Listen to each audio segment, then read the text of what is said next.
ಎಲ್ಲರಿಗೂ ನಮಸ್ಕಾರಗಳು. ಕಡು ಕರುಣಿ ನೀನೆಂದರಿದು ಹೇರೊಡಲ ನಮಿಸುವೆ ನಿನ್ನಡಿಗೆ, ಬೆಂಬಿಡದೆ ಪಾಲಿಸು ಪರಮ ಕರುಣಾ ಸಿಂಧು ಎಂದೆಂದು. ನಡು ನಡುವೆ ಬರುತ್ತಿಪ್ಪ ವಿಘ್ನವ ತಡೆದು ಭಗವನ್ನಾಮ ಕೀರ್ತನೆ ನುಡಿದು ನುಡಿಸೆನ್ನಿಂದ. ಪ್ರತಿ ದಿವಸದಲ್ಲಿ ಮರೆಯದಲೇ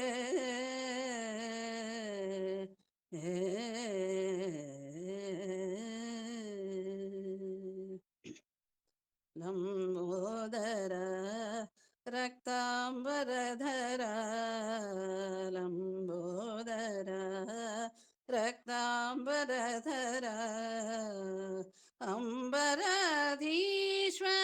ಗೌರಿ ಕುಮಾರ, ಲಂಬೋದರ ರಕ್ತಾಂಬರಧರ, ಅಂಬರಾಧೀಶ್ವರ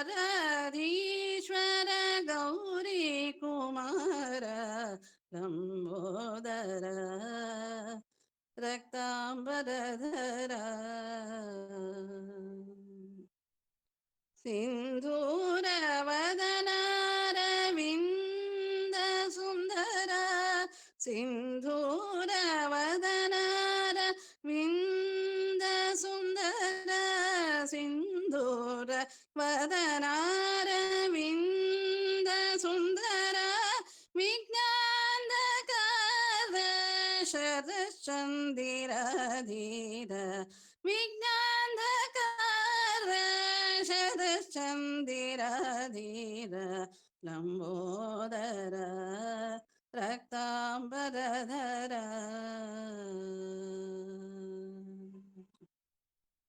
ವರಪಾಶಾಂಕುಶದಂತ ಧರ ಸುಮೋಹಕ ಶೂರ್ಪಕರ್ಣ ತ್ವಚ್ಚರಣ ಪಂಕಜ ಕಾನಮೀಪೆ, ವರಪಾಶಾಂಕುಶದಂತ ಧರ ಸುಮೋಹಕ ಶೂರ್ಪಕರ್ಣ ತ್ವಚ್ಚರಣ ಪಂಕಜ ಕಾನಮೀಪೆ, ಜಗನ್ನಾಥ ವಿಠಲನ ಮಗನಾಗಿ ದ್ವಾಪರ ಯುಗದಲ್ಲಿ ಜನಿಸಿದ ಸುಗುಣನಿ ಸಲಹೋ, ಜಗನ್ನಾಥ ವಿಠಲನ ಮಗನಾಗಿ ದ್ವಾಪರ ಯುಗದಲ್ಲಿ ಜನಿಸಿದ ಸುಗುಣನಿ ಸಲಹೋ, ಲಂಬೋದರ ರಕ್ತಾಂಬರಧರ, ಅಂಬರಾಧೀಶ್ವರ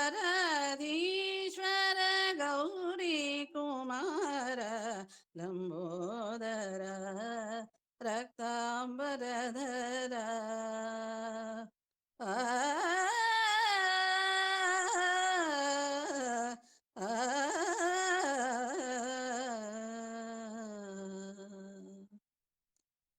ಈ ಒಂದು ಸಣ್ಣ ಸೇವೆಯನ್ನು ನನಗೆ ಅನುಕೂಲ ಮಾಡಿಕೊಟ್ಟಿದ್ದಕ್ಕೆ ಎಲ್ರಿಗೂ ಧನ್ಯವಾದಗಳು.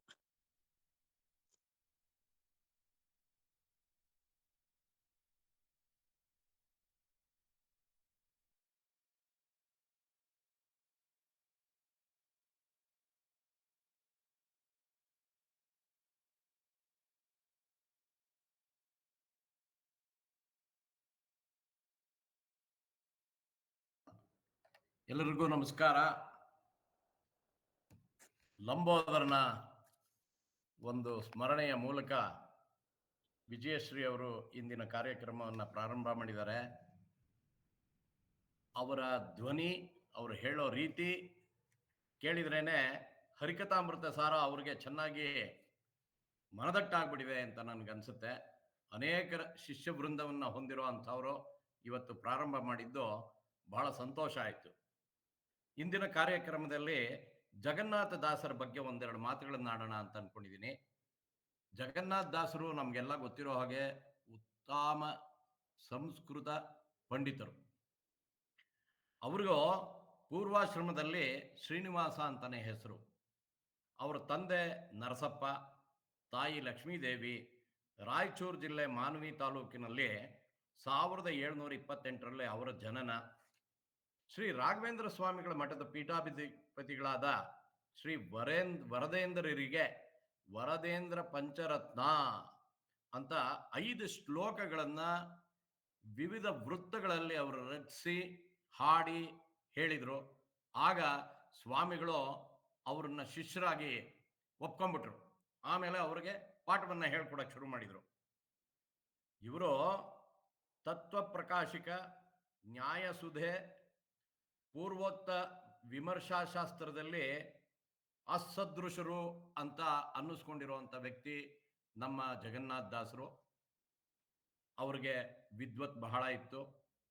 ಆ ವಿದ್ವತ್ ಮರ್ಯಾದೆ, ವೈದಿಕ ಮರ್ಯಾದೆ, ಜೊತೆಗೆ ಸ್ವಾಮಿಗಳ ಕೃಪಾ ಕಟಾಕ್ಷ, ಅಷ್ಟು ಜ್ಞಾನಿಗಳು ಇವೆಲ್ಲ ಇದ್ರೂ ಸ್ವಲ್ಪ ಅವ್ರಿಗೆ ಅಹಂ ಬಂದಿತ್ತು ಅಂತ ಅನ್ಸುತ್ತೆ. ಅವ್ರಿಗೇನಾಯ್ತು ಅಂತ ಹೇಳಿದ್ರೆ,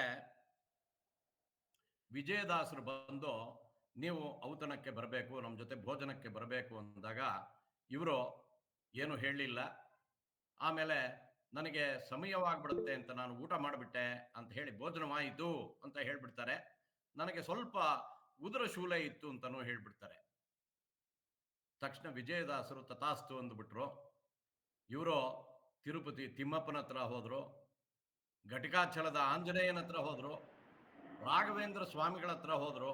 ಯಾರ ಹತ್ರ ಹೋದ್ರು? ಇವರ ಹೊಟ್ಟೆಯ ಬೇನೆ ಕಮ್ಮಿ ಆಗ್ಲೇ ಇಲ್ಲ. ಪವನ್ ಕುಮಾರ್ ಅವರು ಆಫ್ ಮಾಡ್ಕೊಬೇಕು, ಆ ಬೇನೆ ಹೋಗ್ಲೇ ಇಲ್ಲ. ಯಾವ ದೇವರ ಪವನ್ ಕುಮಾರ್ ಆಫ್ ಮಾಡ್ಕೊಳ್ಳಿ. ಯಾವ ಬೇನೆ ಮುಂದುವರಿತಾ ಹೋಯ್ತೋ ಅದರಿಂದ ಬಹಳ ಕಷ್ಟಕ್ಕೆ ಸಿಕ್ಕಾಕೊಂಡ್ಬಿಟ್ರು. ಆಗ ರಾತ್ರಿನಲ್ಲಿ ಇವ್ರಿಗೊಂದು ಸ್ವಪ್ನ ಆಯ್ತು, ವಿಜಯದಾಸರ ಹತ್ರ ಹೋಗು. ತಕ್ಷಣ ವಿಜಯದಾಸರ ಹತ್ರ ಹೋದ್ರು. ಹೋದ ತಕ್ಷಣ ವಿಜಯದಾಸರು ಹೇಳಿದ್ರು, ನಿಮ್ಮ ಕಾರ್ಯ ಬಹಳ ಇದೆ, ನೀವು ದೊಡ್ಡ ದೊಡ್ಡ ಕೃತಿಗಳನ್ನ ಬರಿಬೇಕಾಗಿದೆ, ಜನನ್ನ ಮುಟ್ಟಬೇಕಾಗಿದೆ, ಅವ್ರಿಗೆಲ್ಲ ವಿಚಾರಗಳನ್ನ ತಿಳಿಸ್ಬೇಕಾಗಿದೆ. ಅದಕ್ಕೋಸ್ಕರ ಉತ್ತನೂರಿನಲ್ಲಿ ಗೋಪಾಲದಾಸರು ಕಾಯ್ತಾ ಇದ್ದಾರೆ, ಅಲ್ಲಿಗೆ ಹೋಗಿ ಅಂತ ಹೇಳಿದರು. ಉತ್ತನೂರ್ಗೆ ಹೋಗಿ ಗೋಪಾಲದಾಸರಿಂದ ಇವರು ನಿಜವಾಗ್ಲೂ ನಮಗೆಲ್ಲ ಸಿಕ್ಕಿರುವಂತಹ ಅತ್ಯುತ್ತಮ ಕೃತಿಗಳು ಈ ಕಾರಣದಿಂದ ಆಯಿತು ಅಂತ ನನ್ನ ಭಾವನೆ. ವಿಜಯದಾಸರು ಕೃಪಾ ಕಟಾಕ್ಷ ಯಾವಾಗ ಬಿತ್ತು, ಇವರು ದಾಸ ಸಾಹಿತ್ಯದಲ್ಲಿ ಪ್ರಮುಖರಾಗಿ ನಮ್ಮ ಕನ್ನಡ ಸಾಹಿತ್ಯಕ್ಕೆ ಬಂದರು. ಕನ್ನಡ ಸಾಹಿತ್ಯದಲ್ಲಿ ಇವರ ಕೃತಿಗಳು ಮೇರು ಕೃತಿಗಳು. ಅವರ ಹರಿಕಥಾಮೃತ ಸಾರ ಮಹಾಭಾರತ, ರಾಮಾಯಣ, ಪುರಾಣಗಳು, ಆಮೇಲೆ ಭಾಗವತ, ನೀವು ವೇದಗಳನ್ನು ನೋಡಿ, ಉಪನಿಷತ್ತುಗಳನ್ನು ನೋಡಿ, ಯಾವುದೇ ವಿಚಾರಗಳಾಗಲಿ ಅದರ ಸಾರಗಳನ್ನೆಲ್ಲ ತೆಗೆದುಕೊಂಡು ಹರಿಕಥಾಮೃತ ಸಾರನ್ನ ಇವರು ರಚಿಸಿದ್ದಾರೆ. ಈ ಹರಿಕಥಾಮೃತ ಸಾರ ಅನೇಕರು ಮೊದಲಿಂದ ಕಡೆ ತನಕ ಬಾಯ್ಪಾಠ ಮಾಡಿಬಿಟ್ಟಿರ್ತಾರೆ. ಇವತ್ತು ವಿಜಯಶ್ರೀ ಅವರು ಹೇಳೋವಾಗ್ಲೂ ನನಗೆ ಹಂಗೆ ಅನ್ನಿಸ್ತು, ಅವ್ರಿಗೆಲ್ಲ ಮನದಟ್ಟಾಗಿ ಬಾಯ್ಪಾಠ ಆಗ್ಬಿಟ್ಟಿದೆ. ಅದು ನನಗೆ ಗೊತ್ತಿರೋ ಹಂಗೇನೆ ಸುಮಾರು ಜನ ಮೊದಲಿಂದ ಕಡೆ ತನಕ ಬಾಯ್ಪಾಠ ಮಾಡಿ ಅದನ್ನ ಹೇಳ್ತಾರೆ. ಆಮೇಲೆ ಇದನ್ನು ಅರ್ಥ ಮಾಡ್ಕೊಳ್ಳೋದು ಅಷ್ಟು ಸುಲಭ ಅಲ್ಲ. ನಾನು ಕೃಷ್ಣರಾವ್ ಅವರ ಪುಸ್ತಕ ಓದೋ ತನಕ ನನಗೆ ಎಲ್ಲ ಸಂಧಿಗಳು ಅರ್ಥ ಆಗಿರಲಿಲ್ಲ. ಇದರಲ್ಲಿ ನಾವೇನಾದ್ರೂ ಏನಪ್ಪ ಹೈರಾರ್ಕಿ ಅಂತ ಏನು ಹೇಳ್ತಾರೆ, ಆ ಹೈರಾರ್ಕಿ ಮೊದಲು ನಾರಾಯಣ, ಆಮೇಲೆ ಲಕ್ಷ್ಮಿ, ಆಮೇಲೆ ಬ್ರಹ್ಮ, ಆಮೇಲೆ ಸರಸ್ವತಿ ದೇವಿ, ನಂತರ ಶೇಷ, ಗರುಡ, ರುದ್ರ, ಈ ರೀತಿ ತಾರತಮ್ಯ ಅಂತ ಏನು ಹೇಳ್ತೀವಿ, ಆ ತಾರತಮ್ಯನ್ನ ಅರ್ಥ ಮಾಡ್ಕೊಬೇಕಾದ್ರೆ ನನಗೆ ನಿಜವಾಗ್ಲೂ ಈ ಪುಸ್ತಕ ಬಹಳ ಉಪಯೋಗ ಆಯಿತು.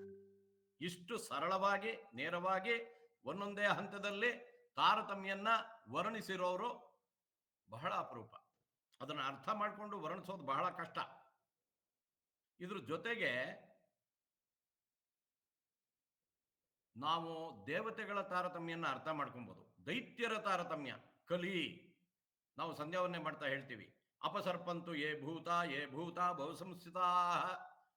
ಈ ಕಲಿ ಆಗಲಿ, ಅವಳ ಮಡದಿ ಆಗಲಿ, ಜರಾಸಂಧ, ನರಕಾಸುರ, ಕಾಲನೇಮಿ, ಈ ದ್ವಾಪರನ ಬಗ್ಗೆ ನಾವು ಓದ್ತಾ ಇದ್ದೆ. ಅವನು 16ನೇ ಕಕ್ಷೆನಲ್ಲಿ ಬರ್ತಾನೆ.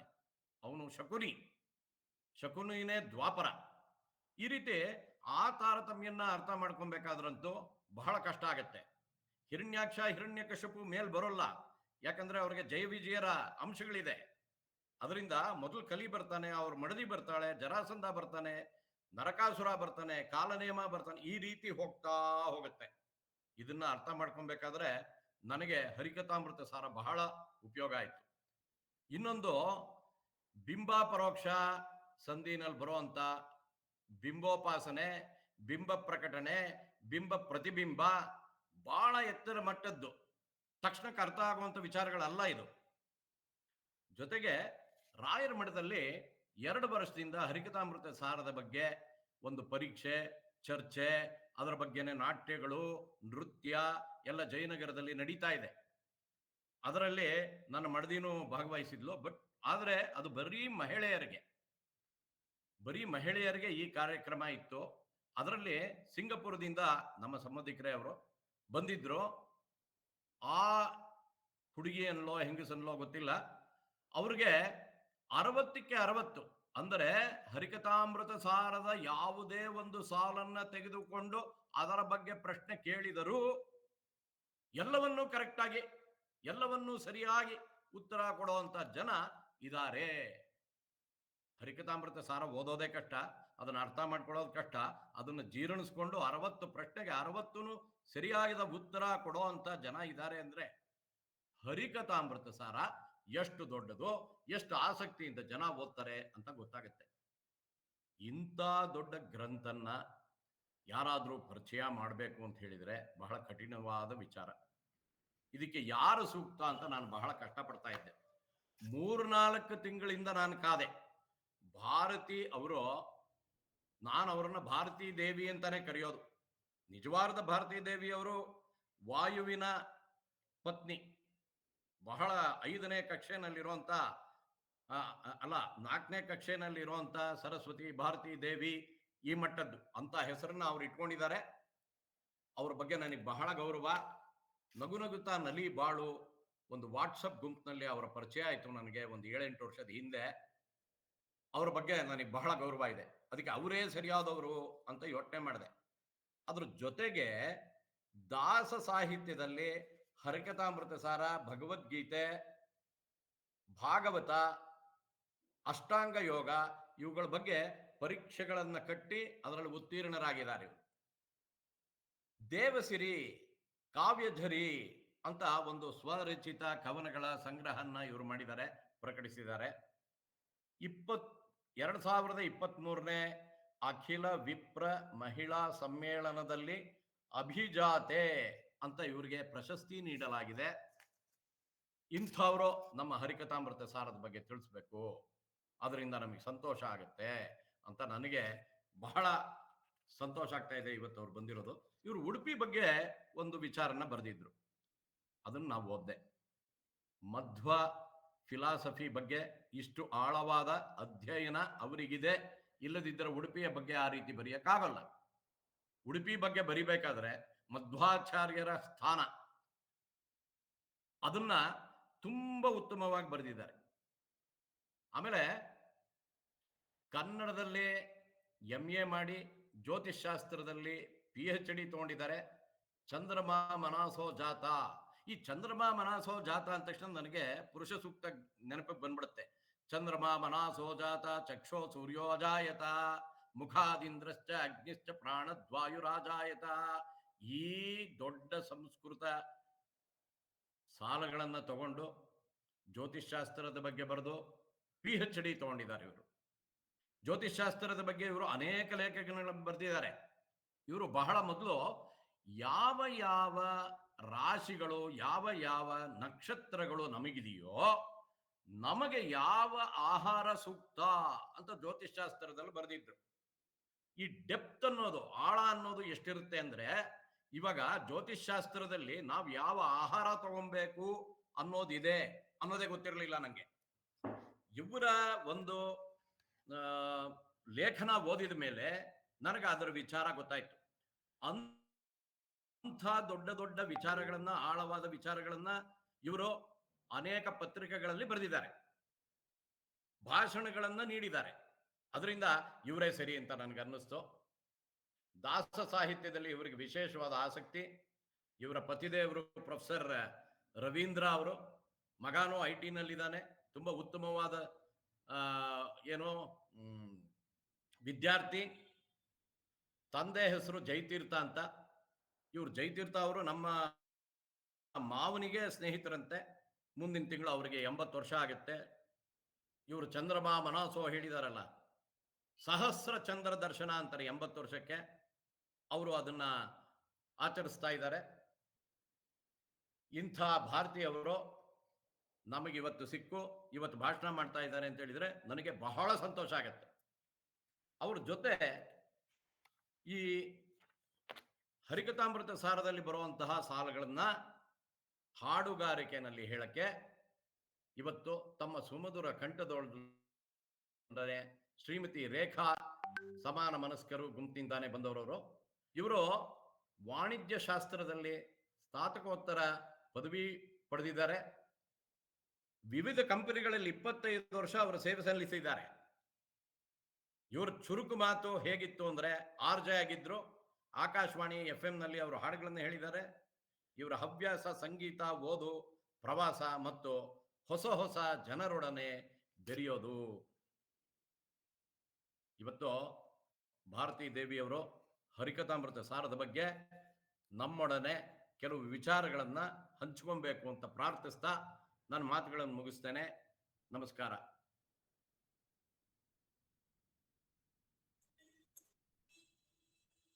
ಭಾರತೀ ದೇವಿಯವರು ಪ್ರಾರಂಭಿಸಬಹುದು. ನಮಸ್ತೆ ಜಗಣ್ಣ. ಎಲ್ಲರಿಗೂ ನನ್ನ ಮನದಾಳದ ವಂದನೆಗಳು. ಜಗಣ್ಣ ಹೇಳಿದಷ್ಟು ನಾನೇನು ಸಾಧನೆ ಮಾಡಿಲ್ಲ. ಒಂದು ಬಿಂದುವಿನಷ್ಟೇ ನಾನು ಕಲ್ತಿರೋದು. ನನ್ನ ಕಲಿಕೆನೆ ಕಲಿಕೆಯ ಮಾರ್ಗದಲ್ಲೇ ನಾನಿನ್ನು ಇದ್ದೀನಿ. ಹಾಗಾಗಿ ಹರಿಕಥಾಮೃತ ಸಾರ ಗ್ರಂಥ ಅಂದ್ರೆ ಅದೆಲ್ರಿಗೂ ಇಷ್ಟ. ಈಗ ಜಗಣ್ಣ ಅವರೇ ಹೇಳಿದ ಹಾಗೆ ಪಂಡಿತರಿಗೂ ಪಾಮರಿಗೂ ಎಲ್ಲರನ್ನ ಆಕರ್ಷಿಸುವಂತ ಗ್ರಂಥ ಹರಿಕಥಾಮೃತ ಸಾರ ಗ್ರಂಥ. ಈ ಮೂಲಕ ನಾನು ಕೂಡ ಓದಿ ಮನನ ಮಾಡಕ್ಕೆ ಒಂದು ಅವಕಾಶ ಅಂತ ಅನ್ಕೊಂಡು, ಅದು ಅಲ್ಲದೆ ಅಶ್ವಥ್ ಸರ್ ಅಂತೂ ಈ ವೇದಿಕೆ ಮೂಲಕ ನಮ್ಮೆಲ್ಲರನ್ನ ಸದಾಕಾಲ ಪ್ರೋತ್ಸಾಹ ಮಾಡ್ತಾ ಇರ್ತಾರೆ. ಈ ಅವಕಾಶವನ್ನ ಆತ್ಮೀಯರಾದ ಜಗಣ್ಣ ಕೊಟ್ರು. ಇದೊಂದು ದೇವರ ಸೇವೆ ಅವಕಾಶ ಅಂತ ಅನ್ಕೊಂಡು ನಾನು ನಿಮ್ಮೊಂದಿಗೆ ಕಲ್ತ್ಕೊಳ್ತಾ ತಿಳಿದಿರೋ ವಿಷಯನ ಹಂಚ್ಕೊತಾ ಇದ್ದೀನಿ ಅಷ್ಟೇ. ಶುಕ್ಲಾಂ ಭರಧರಂ ವಿಷ್ಣುಂ ಶಶಿವರ್ಣಂ ಚತುರ್ಭುಜಂ ಪ್ರಸನ್ನ ವದನಂ ಧ್ಯಾಯೇತ್ ಸರ್ವ ವಿಘ್ನೋಪಶಾಂತಯೇ. ಸರಸ್ವತಿ ನಮಸ್ತುಭ್ಯಂ ವರದೆ ಕಾಮರೂಪಿಣಿ ವಿದ್ಯಾರಂಭಂ ಕರಿಷ್ಯಾಮಿ ಸಿದ್ಧಿರ್ಭವತು ಮೇ ಸದಾ. ಗುರುರ್ ಬ್ರಹ್ಮ ಗುರುರ್ವಿಷ್ಣುಃ ಗುರುರ್ದೇವೋ ಮಹೇಶ್ವರಃ ಗುರು ಸಾಕ್ಷಾತ್ ಪರಬ್ರಹ್ಮ ತಸ್ಮೈ ಶ್ರೀ ಗುರವೇ ನಮಃ. ದಾಸವರ್ಯ ದಯಾಯುಕ್ತಂ ದೂರೀಕೃತ ದರಾಶೇಷಂ ಹರಿಕಥಾಮೃತ ವಕ್ತಾರಂ ಜಗನ್ನಾಥ ಗುರುಂ ಭಜೆ. ಶ್ರೀ ಗುರುಭ್ಯೋ ನಮಃ. ಸಣ್ಣದಾಗಿ ಜಗಣ್ಣ ಅವರು ಹರಿಕಥಾಮೃತ ಸಾರದ ಗ್ರಂಥದ ಬಗ್ಗೆ ಹಾಗೂ ಅದರ ರಚನಾಕಾರರಾದ ಜಗನ್ನಾಥ ದಾಸರ ಬಗ್ಗೆನೂ ಕೂಡ ಹೇಳಿದ್ರು. ನಾವು ಹಂಗೆ ಆರಂಭ ಮಾಡ್ಕೊಳ್ತಾ ಹೋಗೋಣ. ಹರಿದಾಸ ಸಾಹಿತ್ಯದಲ್ಲೇ ಮೇರು ಪರ್ವತದಂತಹ ಕೃತಿ ಅಂದ್ರೆ ಅದು ಹರಿಕಥಾಮೃತ ಸಾರ ಗ್ರಂಥ. ಈ ಗ್ರಂಥವನ್ನ ಶ್ರೀ ಜಗನ್ನಾಥ ದಾಸರು ರಚನೆ ಮಾಡಿದ್ದಾರೆ. ಈ ಗ್ರಂಥ ಕಾವ್ಯಶಾಸ್ತ್ರವೂ ಹೌದು, ಶಾಸ್ತ್ರ ಕಾವ್ಯನೂ ಹೌದು. ಏನಪ್ಪಾ ಅಂದ್ರೆ ಈ ಗ್ರಂಥ ಶಾಸ್ತ್ರ ಹಾಗೂ ತತ್ವಗಳಿಂದ ಕೂಡಿದ್ರೂ ಕೂಡ ಇದು ಕಾವ್ಯಮಯವಾಗಿದೆ. ಹಾಗಾಗಿ ಕಾವ್ಯಾನಂದದ ಜೊತೆಗೆ ಬ್ರಹ್ಮಾನಂದವನ್ನು ನೀಡುವಂತ ಮಹತ್ ಕೃತಿ ಇದಾಗಿದೆ. ಈ ಗ್ರಂಥವನ್ನ ಮಧ್ವಶಾಸ್ತ್ರದ ಪ್ರಮೇಯ ಗ್ರಂಥ ಅಂತ ಕೂಗ್ತಾರೆ. ಹಾಗೆ ಇದು ಅಣುಸುಧಾ ಅಂತನೂ ಪ್ರಸಿದ್ಧಿಯಾಗಿದೆ. ಯಾಕಪ್ಪ ಹೀಗೆ ಹೇಳ್ತಾರೆ ಅಂತಂದ್ರೆ, ಆಚಾರ್ಯ ಮಧ್ವರು ಸರ್ವಮೂಲ ಗ್ರಂಥದಲ್ಲಿ ಏನ್ ಹೇಳಿದಾರೋ ಅದರ ಸಾರವನ್ನೆಲ್ಲ ನಮಗೆ ಜಗನ್ನಾಥ ದಾಸರು ಈ ಕೃತಿಯಲ್ಲಿ ಕೊಟ್ಟಿದ್ದಾರೆ. ಹಾಗಾಗಿ ಸರ್ವಮೂಲ ಗ್ರಂಥ ಬಿಂಬವಾದರೆ ಈ ಗ್ರಂಥ ಅಂದ್ರೆ ಹರಿಕಥಾಮೃತ ಸಾರ ಗ್ರಂಥ ಪ್ರತಿಬಿಂಬ ಅಂತಾನೆ ಹೇಳ್ಬೋದು. ಸರ್ವಮೂಲ ಗ್ರಂಥದಲ್ಲಿ ಹೇಳಿರುವ ತತ್ವಜ್ಞಾನವೆಲ್ಲ ಸಾಮಾನ್ಯ ಜನರಿಗೂ ಅರ್ಥ ಆಗ್ಲಿ ಅಂತ ಜಗನ್ನಾಥ ದಾಸರು ತಿಳಿಯಾದ ಕನ್ನಡ ಭಾಷೆಯಲ್ಲಿ ಸುಲಲಿತವಾದ ಭಾಮಿನಿ ಷಟ್ಪದಿಯಲ್ಲಿ ಇಡೀ ಗ್ರಂಥವನ್ನ ನಮಗೆ ರಚನೆ ಮಾಡಿ ಕೊಟ್ಟಿದ್ದಾರೆ. ಹರಿಕಥಾಮೃತ ಸಾರ ಗ್ರಂಥ ಜಗನ್ನಾಥದಾಸರ ಮೇರು ಕೃತಿ ಮಾತ್ರ ಅಲ್ಲ, ಹರಿದಾಸ ಸಾಹಿತ್ಯದಲ್ಲೇ ಮೇರು ಶಿಖರ ಪ್ರಾಯವಾದ ಗ್ರಂಥ ಆಗಿದೆ. ಆರಂಭ ಕಾಲದಲ್ಲಿ ಹರಿದಾಸ ಸಾಹಿತ್ಯ ಅಂತಂದ್ರೆ ಕೇವಲವಾದ ಅಂದ್ರೆ ಹಗುರವಾದ ಭಾವನೆ ಇತ್ತು. ಹಾಗಾಗಿ ಹರಿದಾಸ ಸಾಹಿತ್ಯ ಅಂತಂದ್ರೆ ಕೇವಲ ಕನ್ನಡದಲ್ಲಿ ಬರೆದ ಭಕ್ತಿಗೀತೆಗಳು ಮಾತ್ರ ಅಲ್ಲ, ಶಾಸ್ತ್ರ ಕಾವ್ಯವೂ ಆಗಿದೆ. ಇದು ಅಧ್ಯಾತ್ಮ ವಿಷಯವನ್ನ ವಿವರಿಸುವ ಶಾಸ್ತ್ರ ಗ್ರಂಥವೂ ಆಗಿದೆ ಹರಿದಾಸ ಸಾಹಿತ್ಯ ಅಂತ ತೋರ್ಸಕ್ಕೆ ನಮಗೆ ನಿದರ್ಶನವಾಗಿರುವ ಗ್ರಂಥನೇ ಈ ಹರಿಕಥಾಮೃತ ಸಾರ ಗ್ರಂಥ. ಕ್ಷೀರ ಸಮುದ್ರವನ್ನ ಮಥಿಸಿ ಆ ಅಮೃತವನ್ನ ಪಡೆದ್ರೆ ಹರಿಕಥಾಮೃತವನ್ನ ಮಥಿಸಿ ನೀಡಿರುವ ಈ ಅಮೃತವೇ ಆ ಅಮೃತಕ್ಕಿಂತ ಮಿಗಿಲಾದ ಅಮೃತ ಆಗಿದೆ. ಹಾಗಾದ್ರೆ ಈ ಹರಿಕಥಾಮೃತ ಸಾರ ಗ್ರಂಥದಲ್ಲಿ ಏನಿದೆ ಅಂತಹದ್ದು ಅಂತ ಪ್ರಶ್ನೆ ಮಾಡಿದ್ರೆ, ಈ ಗ್ರಂಥದಲ್ಲಿ ಏನಿಲ್ಲ ಅನ್ನೋ ಮರು ಪ್ರಶ್ನೆನೆ ಇದಕ್ಕೆ ಉತ್ತರ ಆಗಿದೆ. ಅಂತರಂಗದ ಉಪಾಸನೆಗೆ ಬೇಕಾದ ಎಲ್ಲ ಅನುಸಂಧಾನ ಅನುಷ್ಠಾನಗಳನ್ನೆಲ್ಲ ನಮ್ಗಿಲ್ಲಿ ತಿಳಿಸ್ಕೊಟ್ಟಿದ್ದಾರೆ ಜಗನ್ನಾಥದಾಸರು. ಇಷ್ಟೇ ಅಲ್ಲ, ವೇದ ಉಪನಿಷತ್ತು ಪುರಾಣ ಇದರಲ್ಲೆಲ್ಲ ಅಡಗಿರುವ ತತ್ವಗಳನ್ನ ನಮ್ಗಿಲ್ಲಿ ತಿಳಿಸ್ಕೊಟ್ಟಿದ್ದಾರೆ ಜಗನ್ನಾಥದಾಸರು ಈ ಗ್ರಂಥದ ಮೂಲಕ. ಈ ಹರಿಕಥಾಮೃತ ಸಾರ ಗ್ರಂಥ ಬಹಳ ವಿಸ್ತೃತವಾದ ಗ್ರಂಥ ಆಗಿದೆ. ಒಟ್ಟು 32 ಸಂಧಿಗಳನ್ನ ಇದು ಹೊಂದಿದೆ. ಇನ್ನು ಗ್ರಂಥಕರ್ತರಾದ ಜಗನ್ನಾಥದಾಸರ ಬಗ್ಗೆ ಒಂದೆರಡು ಪರಿಚಯವನ್ನ ಮಾಡ್ಕೊಳ್ಳೋದಾದ್ರೆ, ಜಗನ್ನಾಥದಾಸರು 17-18ನೇ ಶತಮಾನದ ಮಧ್ಯಭಾಗದಲ್ಲಿ ಇದ್ರು. ಹರಿದಾಸ ಚತುಷ್ಟಯರು ಅಂತ ನಾವೇನ್ ಹೇಳ್ತೀವಿ ಅದರಲ್ಲಿ ಕಡೆಯವರು ಜಗನ್ನಾಥದಾಸರು. ಪುರಂದರದಾಸರು, ವಿಜಯದಾಸರು ಹಾಗೂ ಗೋಪಾಲದಾಸರಂತ ಮಹನೀಯರ ಅನುಗ್ರಹಕ್ಕೆ ಪಾತ್ರರಾಗಿದ್ರು ಜಗನ್ನಾಥದಾಸರು. ಇನ್ನು ಇವರ ಜನ್ಮಸ್ಥಳ ಎಲ್ಲಿ ಆಯ್ತು ಅಂತ ನೋಡಿದ್ರೆ, ರಾಯಚೂರು ಜಿಲ್ಲೆಯ ಮಾನ್ವಿ ತಾಲೂಕಿನ ಬ್ಯಾಗವಟ್ಟ ಅನ್ನೋ ಒಂದು ಪುಟ್ಟ ಗ್ರಾಮದಲ್ಲಿ ಜಗನ್ನಾಥದಾಸರ ಜನ್ಮ ಆಯಿತು. ಅಲ್ಲಿಂದ ಶ್ರೀ ನರಸಿಂಹಾಚಾರ್ಯರು ಹಾಗೂ ಲಕ್ಷ್ಮಮ್ಮ ದಂಪತಿಗಳ ಮಗನೇ ಜಗನ್ನಾಥದಾಸರು. ಈ ಇಬ್ಬರು ದಂಪತಿಗಳು ಆ ಶ್ರೀನಿವಾಸನನ್ನ ಅನೇಕ ವರ್ಷಗಳ ಕಾಲ ಸೇವೆ ಮಾಡಿ ಅವನ ವರಪ್ರಸಾದದಿಂದ ಈ ಮಗುವನ್ನ ಪಡೆದಿದ್ರು. ಹಾಗಾಗಿ ಮಗುವಿಗೆ ಆ ಶ್ರೀನಿವಾಸನ ಹೆಸರನ್ನೇ ಇಟ್ಟಿದ್ರು, ಶ್ರೀನಿವಾಸ ಅಂತ. ಜಗನ್ನಾಥದಾಸರ ತಂದೆ ಆಗಿದ್ದ ನರಸಿಂಹಾಚಾರ್ಯರು ಆಗಲೇ ನರಸಿಂಹ ವಿಠಲ ಅನ್ನೋ ಅಂಕಿತವನ್ನ ಪಡೆದು ಅವರು ಕೂಡ ಹರಿದಾಸರಾಗಿತ್ತು. ಇನ್ನು ಶ್ರೀನಿವಾಸ ಅಂತೂ ಚಿಕ್ಕಂದಿನಲ್ಲೇನೆ ಬಹಳ ಪ್ರತಿಭಾವಂತನಾಗಿ ಆಶು ಕವಿಯೂ ಆಗಿದ್ರು. ಜಗ್ಗಣ್ಣ ಆಗ್ಲೇ ಹೇಳಿದ್ರು, ಅವರು ಗುರುಗಳ ಮೇಲೆನೆ ಒಂದು ಪಂಚಕವನ್ನ ಬರೆದಿದ್ರು ಅಂತ. ಹಾಗೆ ಅಷ್ಟು ಪ್ರತಿಭಾವಂತನಾದ ಈ ಶ್ರೀನಿವಾಸನ ವಿದ್ಯಾಭ್ಯಾಸ ಶ್ರೀ ವರದೇಂದ್ರರಲ್ಲಿ ನಡೆಯುತ್ತೆ. 4 ವೇದಗಳನ್ನ, ಸಂಸ್ಕೃತವನ್ನ ಹಾಗೂ ಶಾಸ್ತ್ರಗಳನ್ನೆಲ್ಲ ಅವರಲ್ಲಿ ಅಭ್ಯಾಸ ಮಾಡಿ ಪ್ರಗಲ್ಭ ಪಾಂಡಿತ್ಯವನ್ನ ಪಡೆದಿದ್ರು ಜಗನ್ನಾಥದಾಸರು. ಅವರು ಸುಮಾರು 82 ವರ್ಷಗಳ ಕಾಲ ಬದುಕಿದ್ರು. ಈ ಕೃತಿಯನ್ನ ತಮ್ಮ 69ನೇ ವಯಸ್ಸಿನಲ್ಲಿ ಬರೆದ್ರು ಅನ್ನೋ ಪ್ರತೀತಿ ಇದೆ. ಆಗ್ಲೇ ಹೇಳದ ಹಾಗೆ ಹರಿಕಥಾಮೃತ ಸಾರ ಗ್ರಂಥ ಶಾಸ್ತ್ರ ತತ್ವಗಳಿಂದ ಕೂಡಿರುವಂತ ಗಹನವಾದ ಒಂದು ಗ್ರಂಥ ಆಗಿದೆ. ಹಾಗಾಗಿ ಇದಕ್ಕೆ ವ್ಯಾಖ್ಯಾನದ ಅವಶ್ಯಕತೆ ಇತ್ತು. ಹಾಗಾಗಿ ಕಾಲಾನುಕಾಲಕ್ಕೆ ಇದರ ಮೇಲೆ ಅನೇಕ ವ್ಯಾಖ್ಯಾನಗಳು ಬಂತು. ಸುಮಾರು 200 ವರ್ಷದ ಈ ಕಾಲಾಂತರದಲ್ಲಿ ಈ ಗ್ರಂಥದ ಬಗ್ಗೆ ಸುಮಾರು 20 ವ್ಯಾಖ್ಯಾನಗಳು ಬಂದಿದೆ ಅಂತಂದ್ರೆ ಇದರ ಪ್ರಸಿದ್ಧಿ ಎಷ್ಟಿದೆ ಅಂತ ತಿಳ್ಕೋಬಹುದು. ಆಗಿನ ಕಾಲದಲ್ಲಿ ಸಂಸ್ಕೃತದಲ್ಲಿ ಬಂದ ಗ್ರಂಥಗಳು ಎಲ್ಲರಿಗೂ ಅರ್ಥ ಆಗಲ್ಲ ಅಂತ ಹೇಳಿ ಕನ್ನಡಕ್ಕೆ ಅನುವಾದ ಆಗ್ತಾ ಇತ್ತು, ವ್ಯಾಖ್ಯಾನ ಪಡ್ಕೋತಾ ಇತ್ತು.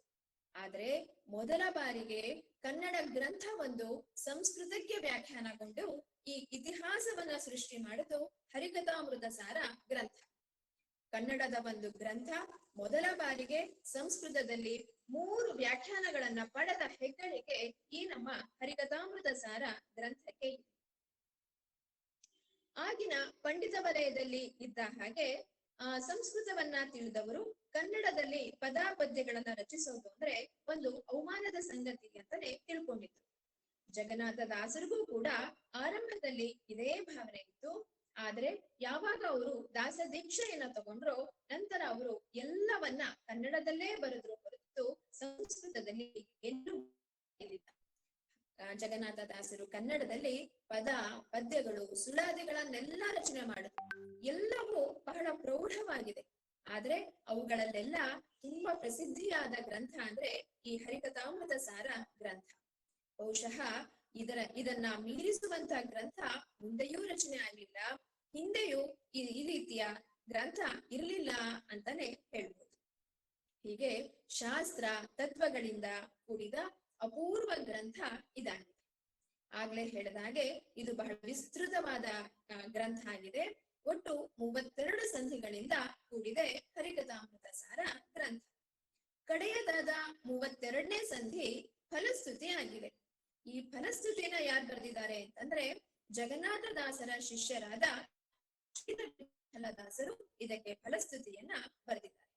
ಇಡೀ ಕಾವ್ಯ ಭಾಮಿನಿ ಷಟ್ಪದಿಯಿಂದ ರಚಿತವಾಗಿದೆ. ಹಾಗಾದ್ರೆ ಎಷ್ಟು ಭಾಮಿನಿ ಷಟ್ಪದಿಗಳಿಂದ ಕೂಡಿದೆ ಈ ಗ್ರಂಥ ಅಂತ ನೋಡಿದಾಗ ಒಟ್ಟು 988 ಭಾಮಿನಿ ಷಟ್ಪದಿಗಳಿಂದ ಈ ಗ್ರಂಥ ರಚನೆ ಆಗಿದೆ. ಈ ಗ್ರಂಥ ಕನ್ನಡ ಸುಧಾ ಅಂತಾನೆ ಪ್ರಸಿದ್ಧಿ ಆಗಿದೆ. ಇದೆಲ್ಲ ಸರಿ, ಗ್ರಂಥದ ಬಗ್ಗೆ ತಿಳ್ಕೊಂಡ್ವಿ, ಮತ್ತೆ ಗ್ರಂಥಕರ್ತರ ಬಗ್ಗೆ ತಿಳ್ಕೊಂಡ್ವಿ. ಈ ಗ್ರಂಥವನ್ನ ನಾನ್ ಯಾಕೆ ಬರದೆ ಅಂತ ಸ್ವತಃ ಜಗನ್ನಾಥ ದಾಸರೇ ಆರಂಭದಲ್ಲಿ ಹೇಳ್ತಾರೆ. ಶ್ರೀ ವ್ಯಾಸರಾಜರು, ಶ್ರೀಪಾದರಾಜರಂತ ಗೋಪಾಲದಾಸರು, ಇನ್ನು ಹೀಗೆ ಅನೇಕ ದಾಸರುಗಳ ಪ್ರೇರಣೆ ಮೇಲೆ ಹಾಗೂ ಅವರ ಅಪ್ಪಣೆಗೆ ಅನುಸಾರವಾಗಿ ನಾನು ಈ ಕೃತಿಯನ್ನ ಬರೆದೆ. ಗುರುಗಳ ಕರುಣದಿಂದ ಪನಿತು ಪೇಳುವೆ ಅಂತ ವಿನಯಪೂರ್ವಕವಾಗಿ ಗ್ರಂಥದ ಆರಂಭದಲ್ಲೇ ಅವರೇ ಹೇಳ್ಕೊತಾರೆ. ಗ್ರಂಥದ ಆರಂಭದಲ್ಲಿ ಮಾತ್ರ ಅಲ್ಲ, ಪ್ರತಿ ಸಂಧಿಯ ಆರಂಭದಲ್ಲೂ ಕೂಡ ಜಗನ್ನಾಥ ದಾಸರು ಹೇಗೆ ಕೃತಿನ ಆರಂಭ ಮಾಡ್ತಾರಪ್ಪ ಅಂತಂದ್ರೆ ಹರಿಕಥಾಮೃತ ಸಾರ ಗುರುಗಳ ಕರುಣದಿಂದ ಪನಿತು ಪೇಳುವೆ ಪರಮ ಭಗವದ್ಭಕ್ತರಿದನಾದರದಿ ಪೇಳುವುದು. ಹೀಗೆ ಇಷ್ಟು ಪಲ್ಲವಿನ ಹೇಳಿನೇ ಪ್ರತಿ ಸಂಧಿಯನ್ನ ಆರಂಭ ಮಾಡ್ತಾರೆ. ಈ ಗ್ರಂಥದ ಇನ್ನೊಂದು ವೈಶಿಷ್ಟ್ಯತೆ ಏನಪ್ಪಾ ಅಂತಂದ್ರೆ ಸಂಸ್ಕೃತ ಗ್ರಂಥದಲ್ಲಿ ಅಲ್ಲಲ್ಲಿ ಹರಡಿ ಹೋಗಿರುವ ತತ್ವಗಳನ್ನೆಲ್ಲ ನಮಗೆ ಇಲ್ಲಿ ಒಂದೇ ಕಡೆ ಸಿಗುವ ಹಾಗೆ ಮಾಡಿಕೊಟ್ಟು ಇದೊಂದು ಅನುರೂಪದ ಕೃತಿ ಅಂತ ತೋರಿಸ್ಕೊಟ್ಟಿದ್ದಾರೆ. ಹಾಗಾಗಿನೇ ಈ ಗ್ರಂಥವನ್ನ ಮಧ್ವ ಸಿದ್ಧಾಂತಕ್ಕೊಂದು ವಿದ್ವತ್ ಪೂರ್ಣ ಕೈಪಿಡಿ ಅಂತಾನೆ ಹೇಳ್ತೀವಿ. ಕಾವ್ಯ ಅಂತಂದ್ಮೇಲೆ ಆ ಕಾವ್ಯಕ್ಕೆ ಒಬ್ಬ ನಾಯಕ ಅಂತಿರ್ಬೇಕು, ಆ ಕಾವ್ಯಕ್ಕೆ ವಸ್ತು ವಿಷಯ ಏನು ಅಂತ ತಿಳ್ಕೊಬೇಕು. ಹಾಗಾದ್ರೆ ಈ ಕಾವ್ಯಕ್ಕೆ ಯಾರು ನಾಯಕ ಅಂತಂದ್ರೆ ಆ ಭಗವಂತನೇ ಈಗ ಈ ಕಾವ್ಯಕ್ಕೆ ನಾಯಕ ಆಗಿದ್ದಾನೆ. ಇನ್ನು ಆ ಶ್ರೀಹರಿಯೇ ವಿಷಯ ಪ್ರತಿಪಾದ್ಯ, ವಸ್ತುನು ಅವನೇ ಆಗಿದ್ದಾನೆ.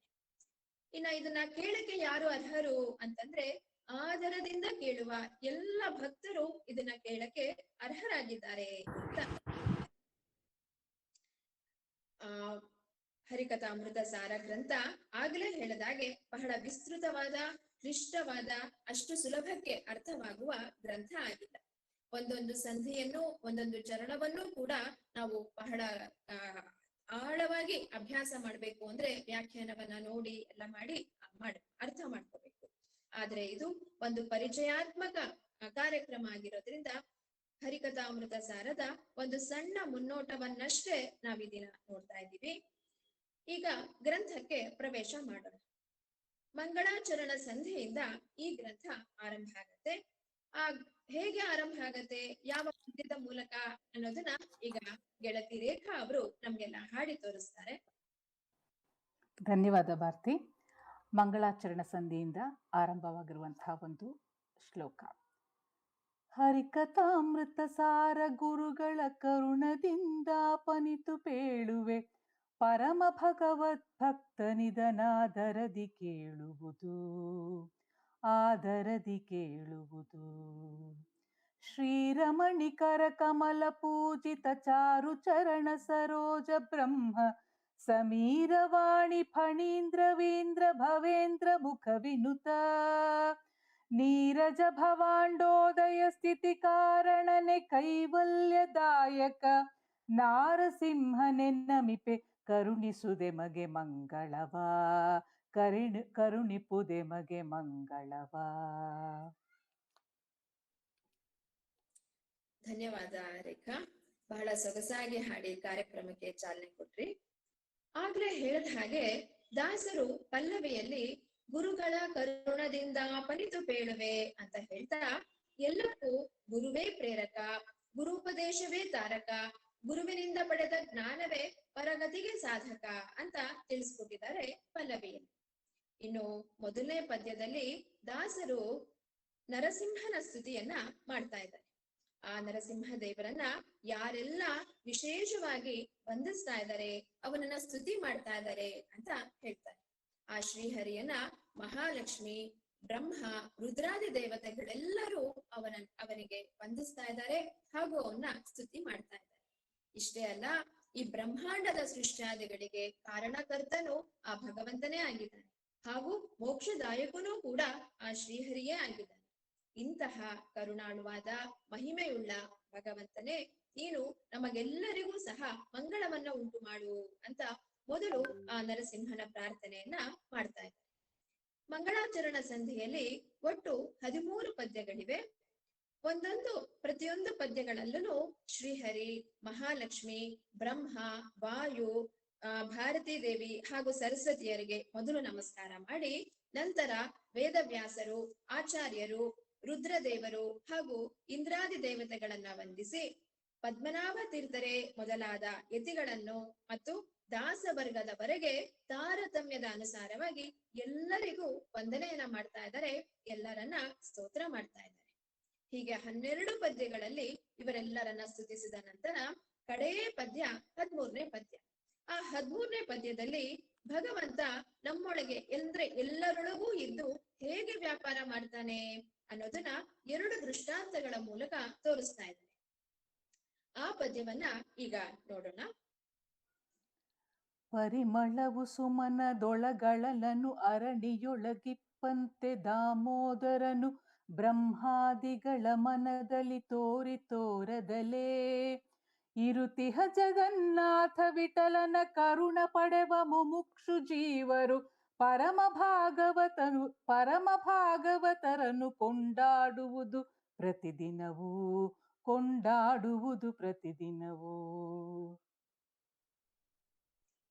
ಈ ಪದ್ಯದಲ್ಲಿ ಜಗನ್ನಾಥ ದಾಸರು ಹೇಳ್ತಾ ಇದ್ದಾರೆ, ಭಗವಂತ ಎಲ್ಲಾ ಕಡೆ ಇದ್ರೂ ನಮ್ಮ ಕಣ್ಣಿಗೆ ಅವನು ಗೋಚರ ಆಗಲ್ಲ. ಹೀಗೆ ತೋರಿಯೂ ತೋರದಂತೆ ಇರುವ ಆ ಭಗವಂತನನ್ನ ನಾವು ಹೇಗೆ ಕಾಣ್ಬೇಕು ಅನ್ನೋದನ್ನ 2 ನಿದರ್ಶನಗಳ ಮೂಲಕ ಕೊಡ್ತಾ ಇದ್ದಾರೆ. ಹೂವು ನಮ್ಮ ಕಣ್ಣಿಗೆ ಕಂಡರೂ ಅದರ ಪರಿಮಳವನ್ನ ನಾವು ತಿಳ್ಕೊಬೇಕಾದ್ರೆ ಕಣ್ಣಿನ ಜೊತೆಗೆ ನಮ್ಮ ಘ್ರಾಣೇಂದ್ರಿಯವೂ ಬೇಕು. ಹಾಗೆ ನಮ್ಮ ಹೊರ ಕಣ್ಣಿನ ಜೊತೆಗೆ ಅಂತರ್ಚಕ್ಷುವನ್ನ ನಾವು ತೆರೆದಾಗ ಮಾತ್ರ ಆ ಭಗವಂತನ ಇರುವು ನಮ್ಗೆಲ್ಲ ಗೊತ್ತಾಗತ್ತೆ ಅಂತ ಮೊದಲನೇ ದೃಷ್ಟಾಂತದಲ್ಲಿ ಹೇಳ್ತಾ ಇದ್ದಾರೆ. ಅದಕ್ಕೆ ಅಲ್ವೇ ದಾಸವಾಣಿಯು ಇರೋದು ಒಳಗಣ್ಣಿನಿಂದಲೇ ನೋಡೋ ಮೂರ್ಜಗದೊಡೆಯ ಅಂತ. ನಮ್ಮ ಅಂತರ್ಚಕ್ಷುವನ್ನ ತೆರೆದು ನೋಡಿದಾಗ ಮಾತ್ರ ನಮ್ಮ ಜ್ಞಾನಕ್ಕೆ ಅವನು ಗೋಚರನಾಗ್ತಾನೆ. ಇನ್ನ 2ನೇ ದೃಷ್ಟಾಂತ ಕಾಷ್ಟದೊಳಗಿರುವ ಅಗ್ನಿ. ಕಾಷ್ಟದೊಳಗಡೆನೆ ಅಗ್ನಿ ಇದ್ರೂ ಅದು ಅಭಿವ್ಯಕ್ತವಾಗಲ್ಲ, ಪ್ರಕಟವಾಗಲ್ಲ, ಕಾಣಿಸಲ್ಲ ನಮ್ಗೆ. ಆದ್ರೆ ಕಾಷ್ಟವನ್ನ ಮಥಿಸಿದಾಗ ಅಗ್ನಿ ಪ್ರಕಟ ಆಗತ್ತೆ. ಹಾಗೆ ನಮ್ಮೆಲ್ಲ ವೇದ, ಶಾಸ್ತ್ರ, ಪುರಾಣಗಳಲ್ಲೆಲ್ಲ ಭಗವಂತ ಅಡಗಿದ್ದಾನೆ. ಆದ್ರೆ ನಾವು ಅದನ್ನ ತಿಳ್ಕೊಳ್ಳದೆ ಕೇವಲ ಪಾರಾಯಣ ಮಾಡಿನೋ ಅಥವಾ ಕಂಠಪಾಠ ಮಾಡಿನೋ ನಾವು ಹೇಳಿದಾಗ ಅದರಲ್ಲಿರುವ ಆದ್ರೆ ಅದೇ ನಾವು ಆ ಶಾಸ್ತ್ರವನ್ನ ಮಥಿಸಿ ಚಿಂತನೆ ಮಾಡಿದಾಗ ನಮಗೆ ಅವನ ಇರುವು ಗೊತ್ತಾಗತ್ತೆ, ಜ್ಞಾನಕ್ಕೆ ಅವನು ಹೇಗಿದ್ದಾನೆ ಅನ್ನೋ ಅರಿವಾಗತ್ತೆ. ಹೀಗೆ ನಾವು ಆ ಭಗವಂತನನ್ನ ತಿಳ್ಕೋಬೇಕು ಅಂತ ಈ ಪದ್ಯದಲ್ಲಿ ಹೇಳ್ತಾ ಇದ್ದಾರೆ. ಇನ್ನು ಮುಂದಿನ ಸಂಧಿ ಕರುಣಾ ಸಂಧಿ. ಕರುಣಾ ಸಂಧಿಯಲ್ಲಿ ಆ ಭಗವಂತನ ಅಗಾಧವಾದ ಮಹಿಮೆ, ಅವನ ಕರುಣೆಯನ್ನ ತಿಳಿಸಕ್ಕೋಸ್ಕರನೇ ಇಡೀ ಒಂದು ಸಂಧಿಯನ್ನ ಇಟ್ಟಿದ್ದಾರೆ ಜಗನ್ನಾಥ ದಾಸರು. ಈ ಸಂಧಿಯಲ್ಲಿ ಸುಮಾರು 15-16 ಜನ ಭಕ್ತರ ಉದಾಹರಣೆಗಳನ್ನ ಕೊಟ್ಟು ಅವರಿಗೆಲ್ಲ ಹೇಗೆ ಭಗವಂತ ಕರುಣೆಯನ್ನ ತೋರಿಸ್ದ ಅನ್ನೋದನ್ನ ವಿವರಿಸ್ತಾರೆ. ವೇದಾಭಿಮಾನಿಯಾದ ಲಕ್ಷ್ಮಿಗೂ ತನ್ನೆಲ್ಲಾ ರೂಪಗಳನ್ನು ಆ ಭಗವಂತ ತೋರ್ಸಲ್ವಂತೆ. ಆದರೆ ಭಕ್ತರಿಗೆ ಅವನು ಹೇಗೆ ಸುಲಭವಾಗಿ ವಶನಾಗ್ತಾನೆ, ಅವರು ಭಕ್ತಿಯಿಂದ ಅವನನ್ನ ಆರಾಧನೆ ಮಾಡಿದ್ರೆ ಅವರಿಗೆ ಹೇಗೆ ಒಲಿದು ಬಿಡ್ತಾನೆ ಅನ್ನೋದನ್ನ ಈ ಸೊಗಸಾದ ಪದ್ಯದಲ್ಲಿ ಜಗನ್ನಾಥ ದಾಸರು ನಮ್ಗೆಲ್ಲ ತೋರ್ಸ್ಕೊಟ್ಟಿದ್ದಾರೆ. ಇದನ್ನ ವಿದ್ಯಾಭೂಷಣರು ಕೂಡ ತುಂಬಾ ಸೊಗಸಾಗಿ ಹಾಡಿದ್ದಾರೆ. ಈಗ ಅದನ್ನ ರೇಖಾ ನಮ್ಗೆಲ್ಲ ಹಾಡು ತೋರಿಸ್ತಾರೆ. ಮಲಗಿ ಪರಮಾದರದಿ ಪಾಡಲು ಕುಳಿತು ಕೇಳುವ, ಮಲಗಿ ಪರಮಾದರದಿ ಪಾಡಲು ಕುಳಿತು ಕೇಳುವ, ಕುಳಿತು ಪಾಡಲು ನಿಲ್ಲುವ, ನಿಂತರೆ ನಲಿವ, ನಲಿದರೆ ಒಲಿವೆ ನಾ ನಿಮಗೆಂಬ, ಮಲಗಿ ಪರಮಾದರದಿ ಪಾಡಲು ಕುಳಿತು ಕೇಳುವ, ಕುಳಿತು ಪಾಡಲು ನಿಲ್ಲುವ, ನಿಂತರೆ ನಲಿವ, ನಲಿದರೆ ಒಲಿವೆ ನಾ ನಿಮಗೆಂಬ, ಸುಲಭನೋ ಹರಿ ತನ್ನವರ ನರಗಳಿಗೆ ಬಿಟ್ಟಗಲನೋ, ಸುಲಭನೋ ಹರಿ ತನ್ನವರ ನರಗಳಿಗೆ ಬಿಟ್ಟಗಲನೋ, ರಮಾಧವನ ಒಲಿಸಲರಿಯದೆ ಪಾಮರರು ಬಳಲುವರು ಭವದೊಳಗೆ, ರಮಾಧವನ ಒಲಿಸಲರಿಯದೆ ಪಾಮರರು ಬಳಲುವರು ಭವದೊಳಗೆ, ಪಾಮರರು ಬಳಲುವರು ಭವದೊಳಗೆ.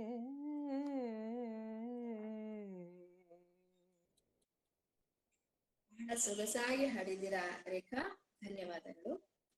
ಹೀಗೆ ಹರಿನ ನಾವು ಎಷ್ಟು ಸುಲಭವಾಗಿ ಒಲಿಸ್ಕೋಬಹುದು ಅನ್ನೋದನ್ನ ದಾಸರು ಇಲ್ಲಿ ನಮ್ಗೆ ತಿಳಿಸ್ಕೊಡ್ತಾ ಇದ್ದಾರೆ. ಭಕ್ತರು ಮಲಗಿ ಹಾಡಿದರೆ ಭಗವಂತ ಕುಳಿತು, ಕುಳಿತರೆ ನಿಂತು, ನಿಂತರೆ ನಲಿದು, ನಲಿದರೆ ಒಲಿವ ನಿಮಗೆ ಅಂತ ಹೇಳ್ತಾ ಇದ್ದಾರೆ. ಇಲ್ಲಿ ಭಕ್ತ ಜನರ ಪ್ರಾರ್ಥನೆಗಿಂತ ಆ ಭಗವಂತನ ಒಲುಮೇ ದೊಡ್ಡದು ಅನ್ನೋದನ್ನ ದಾಸರು ನಮ್ಗಿಲ್ಲಿ ತಿಳಿಸ್ಕೊಡ್ತಾ ಇದ್ದಾರೆ. ಹೀಗೆ ಎಷ್ಟು ಕರುಣಾಳುವಾದ ಆ ಶ್ರೀ ಹರಿಯನ್ನ ನಾವೆಲ್ಲ ಒಮ್ಮೆ ನೋಡ್ಬೇಕು ಅಂತ ಅನ್ಸತ್ತಲ್ವೇ? ಹಾಗಾದ್ರೆ ಅವನೆಲ್ಲೇ ಇದ್ದಾನೆ, ಎಲ್ಲಾ ಕಡೆ ಅವನ್ ಹೇಗಿದ್ದಾನೆ ಅಂತ ತಿಳ್ಕೋಬೇಕು ಅಂತಂದ್ರೆ ಇದಕ್ಕೆ ಉತ್ತರವಾಗಿ ದಾಸರು ವ್ಯಾಪ್ತಿ ಸಂಧಿಯಲ್ಲಿ ಹೇಳ್ತಾರೆ. ಅವನ ವ್ಯಾಪ್ತತೆಯನ್ನ ಹೇಗೆ ಅವನು ಎಲ್ಲಾ ಕಡೆ ಹರಡಿದ್ದಾನೆ ಅಂತ ಹೇಳಕ್ಕೆ ವ್ಯಾಪ್ತಿ ಸಂಧಿಯಲ್ಲಿ ನಮ್ಗೆಲ್ಲ ತಿಳಿಸ್ಕೊಡ್ತಾನೆ ಆ ಶ್ರೀಹರಿಯ ವ್ಯಾಪ್ತತೆ ಬಗ್ಗೆ. ಅವನು ಎಲ್ಲರಲ್ಲೂ ಇದ್ದು ಅವನು ಹೇಗೆ ಕಾರ್ಯ ಚಟುವಟಿಕೆಗಳನ್ನ ಮಾಡಿಸ್ತಾನೆ ಪ್ರತಿಯೊಬ್ಬರಲ್ಲೂ ಅಂತಂದ್ರೆ ದಾಸರೇ ಹೇಳ್ತಾರೆ, ಒಬ್ಬನಲ್ಲಿ ನಿಂತಾಡುವನು, ಮತ್ತೊಬ್ಬನಲ್ಲಿ ನೀಡುವನು, ಬೇಡುವನೊಬ್ಬನಲ್ಲಿ ನೀಡುವನು, ಮಾತಾಡುವನು ಬೆರಗಾಗಿ ಅಂತ. ಅಂದ್ರೆ ಎಲ್ಲರಲ್ಲೂ ಅವನೇ ನಿಂತು ಎಲ್ಲಾ ಕಾರ್ಯವನ್ನ ಮಾಡಿಸ್ತಾನೆ. ಹೀಗೆ ಜಗದೊಳಗಡೆ ಎಲ್ಲಾ ಕಡೆ ಇದ್ದು ಎಲ್ಲರಿಗೂ ಅವನೇ ನಿಯಾಮಕನಾಗಿದ್ದಾನೆ. ಹೀಗೆ ಎಲ್ಲದರೊಳಗಡೆನೂ ಅವನು ಇರೋದು ಅವನ ಒಂದು ವ್ಯಾಪ್ತತೆ, ಆದರೆ ಅವನಲ್ಲೇ ಎಲ್ಲವೂ ಇರೋದು ಅವನ ಇನ್ನೊಂದು ಬಗೆಯ ವ್ಯಾಪ್ತತೆ. ಅದನ್ನ ವಿಶ್ವರೂಪ ದರ್ಶನದಲ್ಲಿ ನಾವು ಭಗವದ್ಗೀತೆನಲ್ಲೂ ನೋಡ್ಬೋದು. ಮತ್ತೆ ನಮ್ಗೆ ಈಗ ಅಶ್ವಥ್ ಸರ್ ಅವರು ಪ್ರತಿದಿನವೂ ಆ ವಿಶ್ವರೂಪ ದರ್ಶನವನ್ನ ಹೇಳ್ತಾ ಅದರಲ್ಲೂ ಕೂಡ ಎಲ್ಲವೂ ಅವನಲ್ಲಿ ಹೇಗೆ ಅಡಗಿದೆ ಅನ್ನೋದನ್ನ ಎಷ್ಟು ಚೆನ್ನಾಗಿ ಹೇಳ್ತಾ ಇದ್ದಾರೆ, ಅದನ್ನ ನಾವು ನೆನಪು ಮಾಡ್ಕೋಬಹುದು. ಹೀಗೆ ನಾನ್ ಎಲ್ಲಾ ಕಡೆ ಇದ್ದೀನಿ ಅಂತ ತೋರ್ಸಕ್ಕೋಸ್ಕರ ಕಂಬದಿಂದಲೂ ಬಂದು ಆ ನರಸಿಂಹನಾಗಿ ಬಂದ ಆ ದೃಷ್ಟಾಂತವನ್ನು ಕೂಡ ಈ ಸಂಧಿನಲ್ಲಿ ತಿಳಿಸ್ತಾ ಇದ್ದಾರೆ ಜಗನ್ನಾಥ ದಾಸರು. ಹೀಗೆ ಎಲ್ಲಾ ಕಡೆ ಅವನಿರುವ ಅವನ ವ್ಯಾಪ್ತತೆಯನ್ನ ಹೇಳಿದ ನಂತರ ನಾವು ನಾವು ಸೇವಿಸುವ ಭೋಜನ ಪದಾರ್ಥಗಳಲ್ಲಿ ಆಯಾ ರಸಗಳಲ್ಲೂ ಕೂಡ ಅವನ್ ಹೇಗೆ ಇರ್ತಾನೆ ಅಂತ ಮುಂದಿನ ಭೋಜನ ರಸ ವಿಭಾಗ ಸಂಧಿಯಲ್ಲಿ ತಿಳಿಸ್ಕೊಡ್ತಾರೆ ಜಗನ್ನಾಥ ದಾಸರು. ಆಹಾರ ನಮ್ಗೆಲ್ಲ ಎಷ್ಟು ಮುಖ್ಯಪ್ಪ ಅಂತ ನೋಡಿದ್ರೆ, ಪ್ರತಿ ಜೀವಿಗಳ ಪಾಲಿಗೆ ಭೋಜನ ಅನ್ನೋದು ತುಂಬಾ ಅವಶ್ಯಕ. ನಿಮ್ಮೆಲ್ಲರ ಪಾಲಿಗೆ ಅಂದ್ರೆ ನಮ್ಮಂತ ಸಾಮಾನ್ಯರಿಗೆಲ್ಲ ಭೋಜನ ಅಂತಂದ್ರೆ ಏನು ಅಂತಂದ್ರೆ ನಮ್ಮ ಹಸಿವನ್ನ ನೀಗಿಸಿಕೊಳ್ಳುವಂತ ಒಂದು ಪ್ರಕ್ರಿಯೆ ಆಗಿರ್ಬಹುದು, ಅಥವಾ ನಮ್ಮ ಬಾಯಿ ಚಪಲವನ್ನ ತೀರಿಸ್ಕೊಳ್ಳೋ ಅಂತ ಒಂದು ಕ್ರಿಯೆ ಆಗಿರ್ಬಹುದು.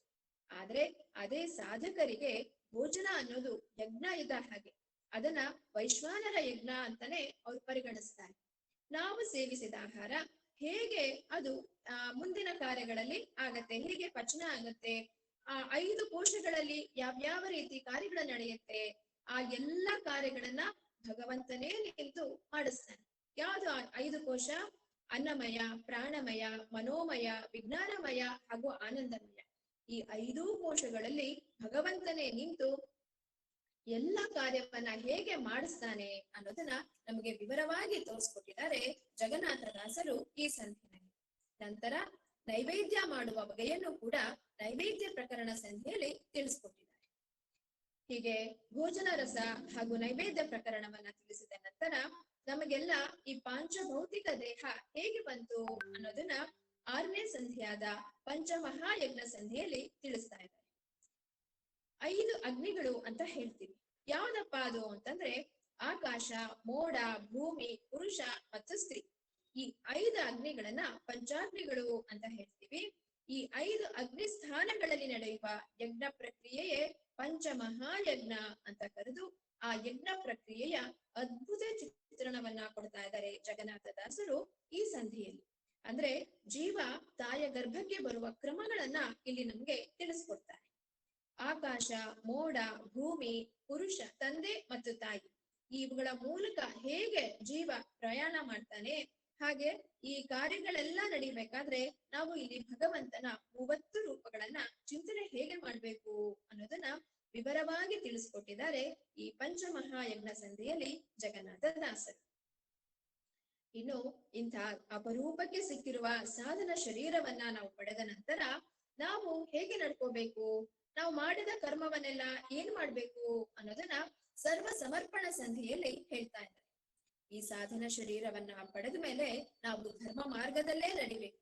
ಶಾಸ್ತ್ರ ಹೇಳಿರುವ ವಿಧಿ ನಿಷೇಧಗಳನ್ನ ಅನುಸರಿಸ್ತಾ ನಾವು ಮಾಡಿದ ಕರ್ಮವನ್ನೆಲ್ಲ ಆ ಭಗವಂತನ ಚರಣಕ್ಕೆ ಮರೆಯದೆ ಒಪ್ಪಿಸ್ಬೇಕು. ಇದೇ ಸರ್ವ ಸಮರ್ಪಣ ಮಾಡೋದೇ ತುಂಬಾ ಮುಖ್ಯ ಅಂತ ಹೇಳ್ತಾ ಇದ್ದಾರೆ. ಹಾಗೆ ಮಾಡೋದ್ರಿಂದ ನಮ್ಮಲ್ಲಿ ಕರ್ಮ ಬಂಧ ಆಗೋದಿಲ್ಲ. ಹಾಗೆ ನಾನು ಮಾಡಿದೆ ಅನ್ನೋ ಒಂದು ಅಹಂಭಾವನೂ ಕೂಡ ನನ್ನಲ್ಲಿ ಉಳಿಯೋದಿಲ್ಲ. ಒಳ್ಳೆ ಕೆಲಸವನ್ನ ಭಗವಂತನ ಚರಣಕ್ಕೆ ಅರ್ಪಿಸುವುದರ ಜೊತೆಗೆ ಕೆಟ್ಟ ಕೆಲಸವನ್ನು ಕೂಡ ಪಶ್ಚಾತ್ತಾಪದ ಪೂರ್ವಕವಾಗಿ ನಾವು ಅವನಿಗೆ ಸಮರ್ಪಣೆ ಮಾಡಿದಾಗ ಇನ್ನೊಮ್ಮೆ ನಾವು ಆ ಕೆಟ್ಟ ಕೆಲಸ ಮಾಡದ ಹಾಗೆ ನಮ್ಮಲ್ಲಿ ಎಚ್ಚರ ಉಂಟಾಗತ್ತೆ, ನಮ್ಮಲ್ಲಿ ಜಾಗೃತಿ ಉಂಟಾಗತ್ತೆ. ಹಾಗಾಗಿ ನಾವು ಎಲ್ಲವನ್ನ ಮಾಡಿದ ಸಕಲ ಕರ್ಮಗಳನ್ನ ಅವನ ಚರಣಕ್ಕೆ ಒಪ್ಪಿಸೋದು ತುಂಬಾ ಮುಖ್ಯ. ಭಗವದ್ಗೀತೆಯಲ್ಲಿ ಶ್ರೀಕೃಷ್ಣನೇ ಹೇಳಿದಾನಲ್ವೇ, ಯತ್ ಕರೋಷಿ ಯದಶ್ನಾಸಿ ಯಜ್ಜುಹೋಷಿ ತದಾಸಿ ಯತ್ ತಪಸ್ಯಸಿ ಕೌಂತೆಯ ತತ್ ಕುರುಷ್ವ ಮದರ್ಪಣಂ ಅಂತ. ಹೀಗೆ ನಾವು ಶಾಸ್ತ್ರಗಳ ಏನ್ ಹೇಳಿದೆ ಅದನ್ನ ಮಾಡ್ತಾ ಧರ್ಮ ಮಾರ್ಗದಲ್ಲೇ ನಾವು ನಡಿಬೇಕಾದ್ರೆ ಒಬ್ಬ ಒಳ್ಳೆ ಗುರುವಿನ ಉಪದೇಶವನ್ನ ಪಡೆದು ಸರಿಯಾದ ಮಾರ್ಗದಲ್ಲಿ ನಡಿಬೇಕು. ಹಾಗೆ ನಾವು ಗುರುವಿನಿಂದ ಜ್ಞಾನವನ್ನ ಪಡೆದಾಗ ನಮ್ಗೆ ಹೇಗೆ ಕಾಣಿಸುತ್ತೆ, ಸರ್ವ ದೇಶ, ಸರ್ವಕಾಲ, ಸರ್ವ ಸಮಯ ಎಲ್ಲ ಹೇಗೆ ಕಾಣಿಸುತ್ತಪ್ಪ ಅಂತಂದ್ರೆ ಭಗವಂತನೇ ಎಲ್ಲದರೊಳಗೂ ಇದ್ದಾನೆ ಅನ್ನೋ ಆ ಪ್ರತೀಕ ನಮ್ಮ ಅರಿವಿಗೆ ಬಂದಾಗ ದಾಸರೇ ಹೇಳ್ತಾರೆ, ಸರ್ವ ದೇಶವು ಪುಣ್ಯ ಕ್ಷೇತ್ರವು, ಸರ್ವಕಾಲವು ಪುಣ್ಯ ಕಾಲವು, ಸರ್ವ ಜೀವರು ದಾನ ಪಾತ್ರರು 3 ಲೋಕದೊಳಗೆ ಅಂತ ಹೇಳ್ತಾರೆ. ಹಾಗೆ ನಮಗೆ ಅರಿವು ಬರೋ ಹಾಗೆ ನಾವು ಜ್ಞಾನವನ್ನ ಪಡೆದು ಧರ್ಮ ಮಾರ್ಗದಲ್ಲೇ ನಾವು ನಡಿಬೇಕು ಅಂತ ಹೇಳ್ತಾರೆ. ಯಾರು ಹೀಗೆ ಧರ್ಮ ಮಾರ್ಗದಲ್ಲೇ ಇದ್ದು ಸದ್ವೈಷ್ಣವರಾಗಿ ಆ ಭಗವಂತನನ್ನ ನಾವು ಒಮ್ಮನಸ್ಸಿನಿಂದ ನಾವು ಆರಾಧನೆ ಮಾಡ್ತೀವೋ ಅವರಿಗೆ ಅನ್ಯ ದೇವತೆಗಳು ಆಗ್ಲಿ ನವಗ್ರಹಗಳಾಗ್ಲಿ ಯಾರು ಅವನಿಗೆ ಬಾಧೆಯನ್ನ ಉಂಟೆ ಮಾಡೋದಿಲ್ಲ, ತೊಂದರೆ ಕೊಡೋದಿಲ್ಲ ಅಂತ ಅಭಯವನ್ನ ನೀಡ್ತಾ ಇದ್ದಾರೆ ಜಗನ್ನಾಥದಾಸರು. ಹಾಗೆ ಆ ಅಭಯವನ್ನ ನೀಡುವಂತ ಪದ್ಯವನ್ನ ನಾವೀಗ ನೋಡೋಣ.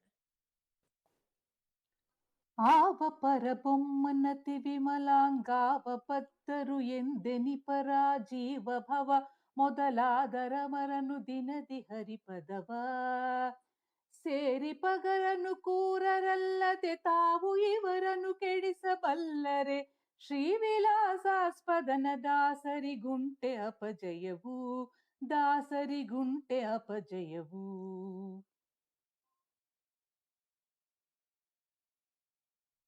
ಈ ಪದ್ಯದಲ್ಲಿ ದಾಸರು ಹೇಳ್ತಾ ಇದ್ದಾರೆ, ಭಗವಂತನ ಭಕ್ತರಾಗಿ ಒಮ್ಮನಸ್ಸಿನಿಂದ ನಾವು ಅವನನ್ನ ಧ್ಯಾನ ಮಾಡಿದ್ರೆ ಸಾಕು, ಅನ್ಯ ದೇವತೆಗಳಾಗ್ಲಿ ನವಗ್ರಹಗಳಾಗ್ಲಿ ಕಂಕಣ ಬದ್ಧರಾಗಿ ಆ ಭಕ್ತರ ಅನುಕೂಲವನ್ನೇ ಮಾಡ್ತಾರೆ, ಅವರಿಗೆಲ್ಲ ಅನುಗ್ರಹಿಸ್ತಾರೆ ಅಂತ ಹೇಳ್ತಾ ಇದ್ದಾರೆ. ಭಗವಂತನ ನಿಜ ಭಕ್ತರಾದ್ರೆ ಸಾಕು ನಾವು. ಬ್ರಹ್ಮ ರುದ್ರಾದಿ ದೇವತೆಗಳೆಲ್ಲ ಅನುಕೂಲಕರಾಗಿ ಅನುಗ್ರಹಿಸ್ತಾರೆ. ಹರಿಭಕ್ತರನ್ನ ನವಗ್ರಹಗಳು ಕೂಡ ಸಂರಕ್ಷಣೆನೇ ಮಾಡ್ತಾರೆ. ನಮ್ಮ ಗ್ರಹ ಬಲಗಳು ಏನಾದ್ರೂ ವ್ಯತ್ಯಾಸ ಆದಾಗ ನಮಗೆ ಆದಿವ್ಯಾಧಿಗಳು ನಮಗೆ ಕಾಡುತ್ತೆ. ಜೀವನದಲ್ಲಿ ಏರುಪೇರಾಗಿ ಕಷ್ಟಗಳು ಒದಗುತ್ತೆ. ಸಾಮಾನ್ಯವಾಗಿ ಆ ಸಮಯದಲ್ಲಿ ನಾವೇನ್ ಮಾಡ್ತೀವಿ?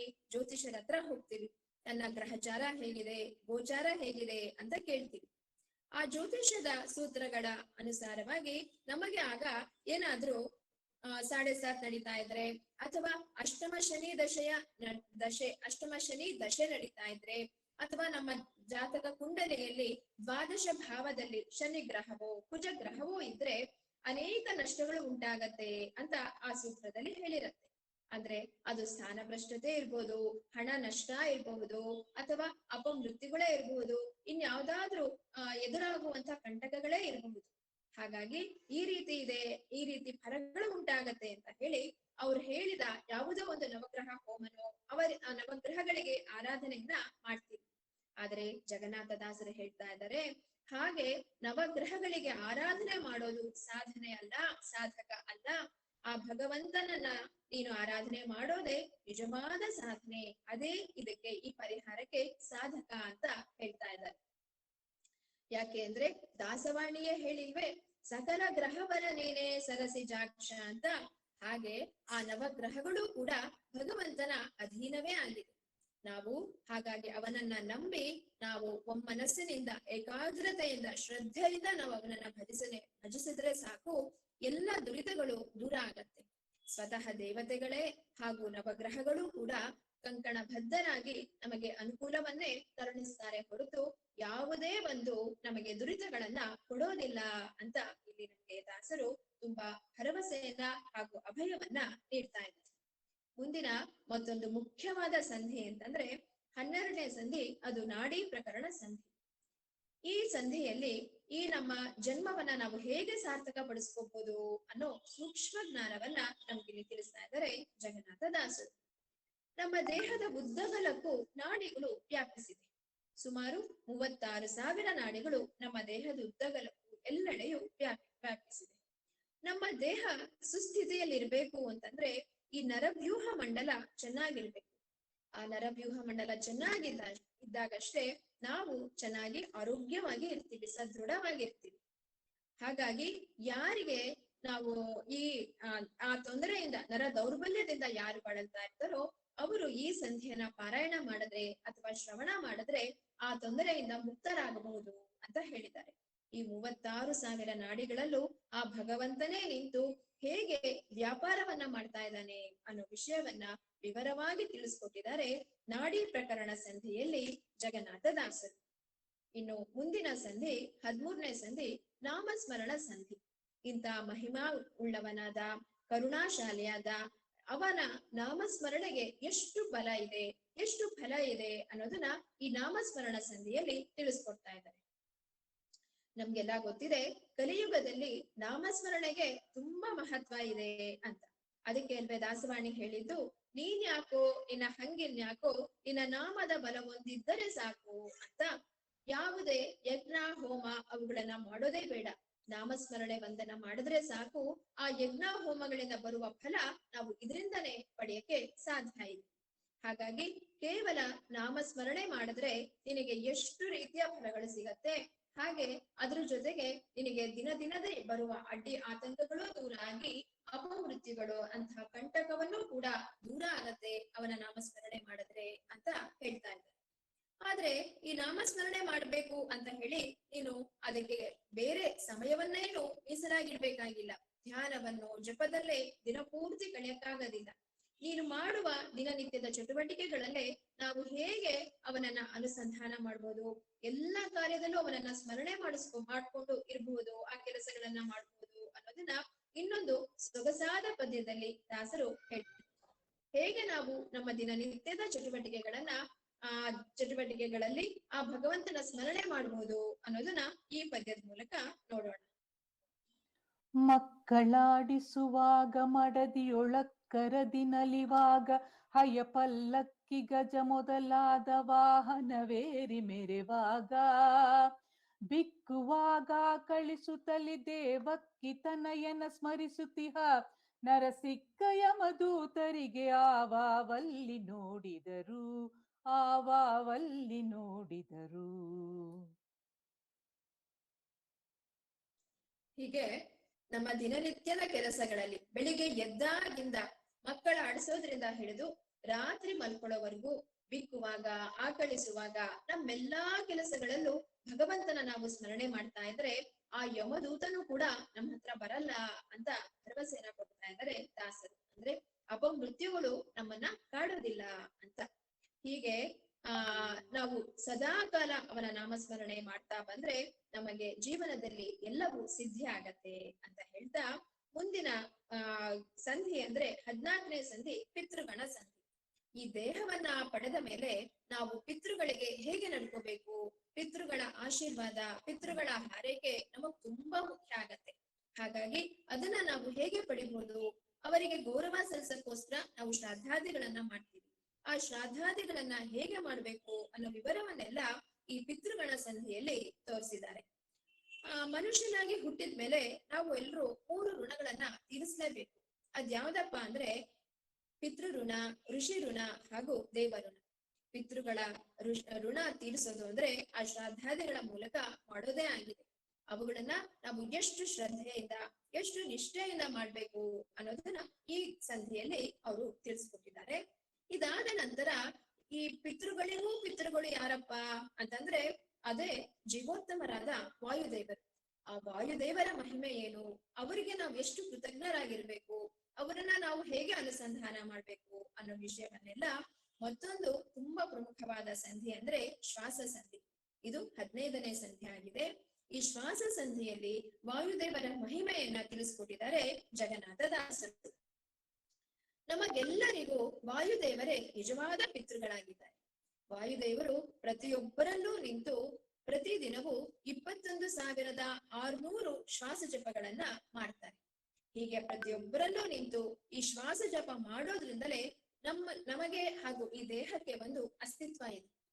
ಒಂದ್ ವೇಳೆ ವಾಯುದೇವರು ನಮ್ಮಿಂದ ತೊಲಗಿದ್ರೆ ಈ ದೇಹಕ್ಕಾಗ್ಲಿ ನಮಗಾಗ್ಲಿ ಯಾವುದೇ ರೀತಿ ಬೆಲೆ ಇಲ್ಲ. ಅದಕ್ಕೆ ಅಲ್ವೇ ಶ್ರೀಪಾದ ರಾಜರು ಕೂಡ ಮಧ್ವನಾಮದಲ್ಲಿ ಹೇಳಿರೋದು, ಪರಮ ಮುಖ್ಯ ಪ್ರಾಣ ತೊಲಗಲ ದೇಹವನು ಅರಿತು ಪೆಣನೆಂತು ಬೇಳ್ವರು ಬುಧ ಜನ ಅಂತ. ಹೀಗೆ ವಾಯುದೇವರ ಮಹಿಮೆ ಏನು, ಅವರಿಂದ ನಾವು ಎಷ್ಟು ನಾವು ಕೃತಜ್ಞರಾಗಿರ್ಬೇಕು ಅವರಿಗೆ ಅನ್ನೋ ವಿಷಯವನ್ನೆಲ್ಲ ಈ ಸಂಧಿನಲ್ಲಿ ಹೇಳಿದ್ದಾರೆ. ಇದ್ರ ಜೊತೆಗೆ ಆಸ್ತಮಾ ಇರಬಹುದು ಅಥವಾ ಶ್ವಾಸಕ್ಕೆ ಸಂಬಂಧಪಟ್ಟ ಯಾವುದೇ ರೀತಿ ಕಾಯಿಲೆಗಳಿದ್ದಾಗ ಅವರು ಈ ಸಂಧಿಯನ್ನ ಪಾರಾಯಣ ಮಾಡಿದ್ರೆ ಅಥವಾ ಶ್ರವಣ ಮಾಡಿದ್ರೆ ಆ ಸಮಸ್ಯೆಯಿಂದ ದೂರ ಆಗಬಹುದು ಅಂತ ಹೇಳ್ತಾರೆ.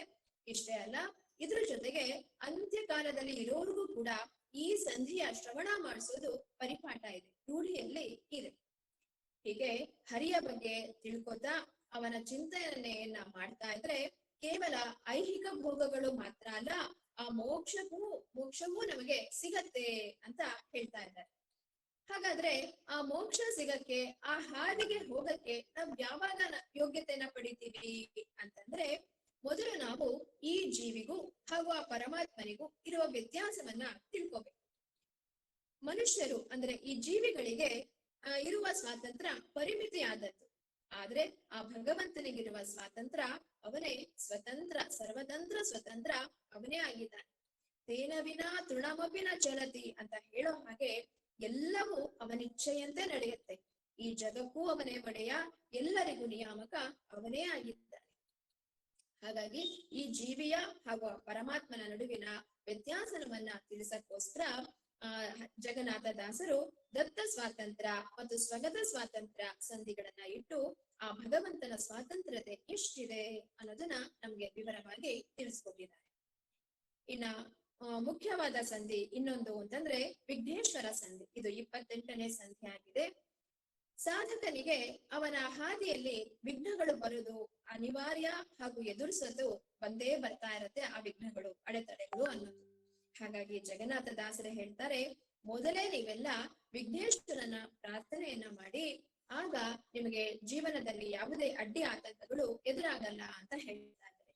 ಅದಕ್ಕೋಸ್ಕರ ನಾವು ಹೇಗೆ ವಿಘ್ನೇಶ್ವರನ ಪ್ರಾರ್ಥನೆ ಮಾಡ್ಬೇಕು, ಯಾರೆಲ್ಲ ವಿಘ್ನೇಶ್ವರನ ಪ್ರಾರ್ಥನೆ ಮಾಡಿ ಜಯ ಗಳಿಸಿದ್ರು, ಯಾರು ಮಾಡದೇ ಇರೋರು ಸೋತ್ರು ಜೀವನದಲ್ಲಿ ಅನ್ನೋದನ್ನೆಲ್ಲ ದೃಷ್ಟಾಂತಗಳ ಮೂಲಕ ತಿಳಿಸಿದ್ದಾರೆ. ಈ ಸಂಧಿಯ ಮೂಲಕ ಜಗನ್ನಾಥ ದಾಸರಿಗೆ ಆಯುರ್ದಾನ ಮಾಡಿ ಸಾಧನೆಗೆ ಅವಕಾಶ ಮಾಡಿಕೊಟ್ಟಂತ ಗೋಪಾಲದಾಸರನ್ನು ಕೂಡ ನೆನೆಸ್ಕೊತಾ ಇದ್ದಾರೆ ಈ ಸಂಧಿಯ ಮೂಲಕ. ಅವರಿಗೂ ಇಲ್ಲಿ ಗೌರವವನ್ನ ಸಲ್ಲಿಸ್ತಾ ಇದ್ದಾರೆ. ಗೋಪಾಲದಾಸರು ಗಣೇಶಾಂಶ ಸಂಭೂತರಾಗಿರೋದ್ರಿಂದ ಈ ವಿಘ್ನೇಶ್ವರ ಸಂಧಿ ಮೂಲಕ ಅವರಿಗೆ ತಮ್ಮ ಗೌರವವನ್ನ ಇಲ್ಲಿ ಸಲ್ಲಿಸ್ತಾ ಇದ್ದಾರೆ. ಜಗನ್ನಾಥ ದಾಸರು ನಾವು ಹೇಗೆ ಗಣಪತಿನ ಪ್ರಾರ್ಥನೆ ಮಾಡ್ಬೇಕು ಅಂತ ಹೇಳ್ತಾ ಇದ್ದಾರೆ. ಆ ಪದ್ಯವನ್ನ ಈಗ ಕೇಳೋಣ. ಶ್ರೀಶನಂಗ್ರಿ ಸರೋಜ ಭೃಂಗ ಮಹೇಶ ಸಂಭವ ಮನ್ಮನದೊಳು ಪ್ರಕಾಶಿಸನು ದಿನ ಪ್ರಾರ್ಥಿಸುವೆ ಪ್ರೇಮಾತಿಶಯದಿಂದ.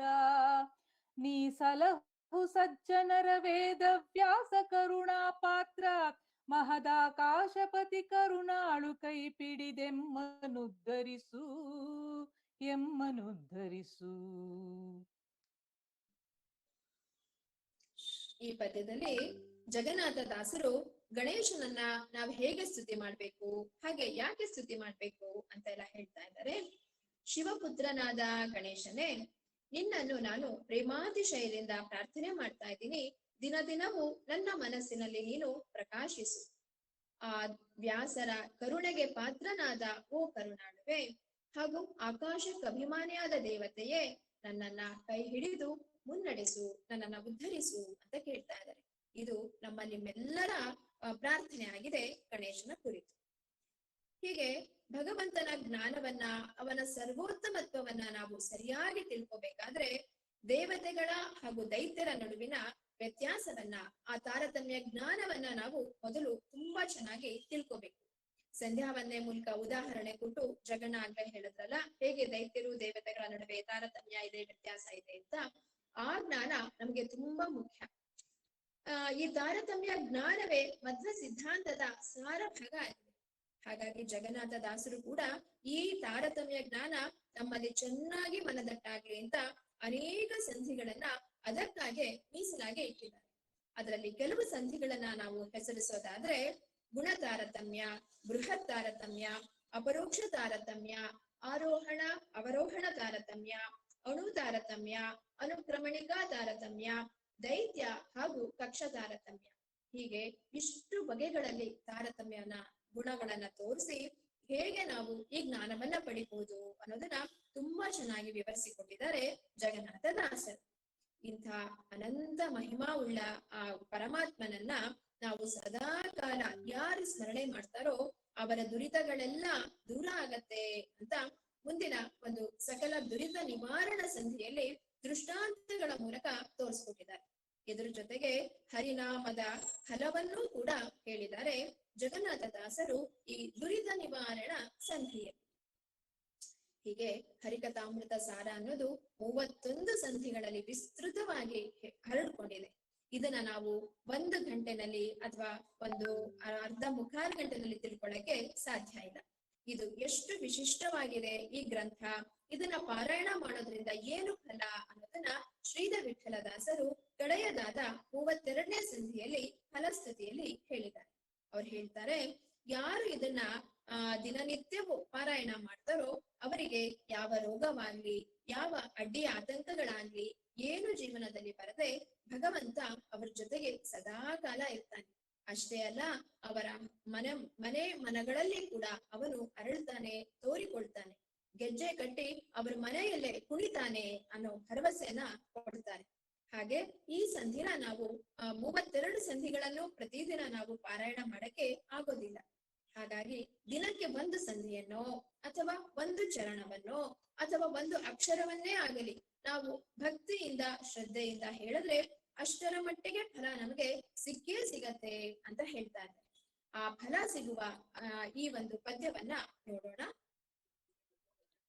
ಒತ್ತಿ ಬಹ ವಿಘ್ನಗಳ ತಡೆದಪ ಮೃತ್ಯುವಿಗೆ ಮರೆ ಮಾಡಿ ಕಾಲನ ಭೃತ್ಯರಿಗೆ ಭೀಕರವ ಮುಟ್ಟಿಸಿ ಸಕಲ ಸಿದ್ಧಿಗಳ ಒತ್ತಿಗೊಳಿಸಿವನರು ಹೇ ಕ್ಷಣ ನೃತ್ಯ ಮಂಗಳ ಹರಿಕಥಾಮೃತ ಸಾರ ಪಠಿಸುವರ ಹರಿಕಥಾಮೃತ ಸಾರ ಪಠಿಸುವರ.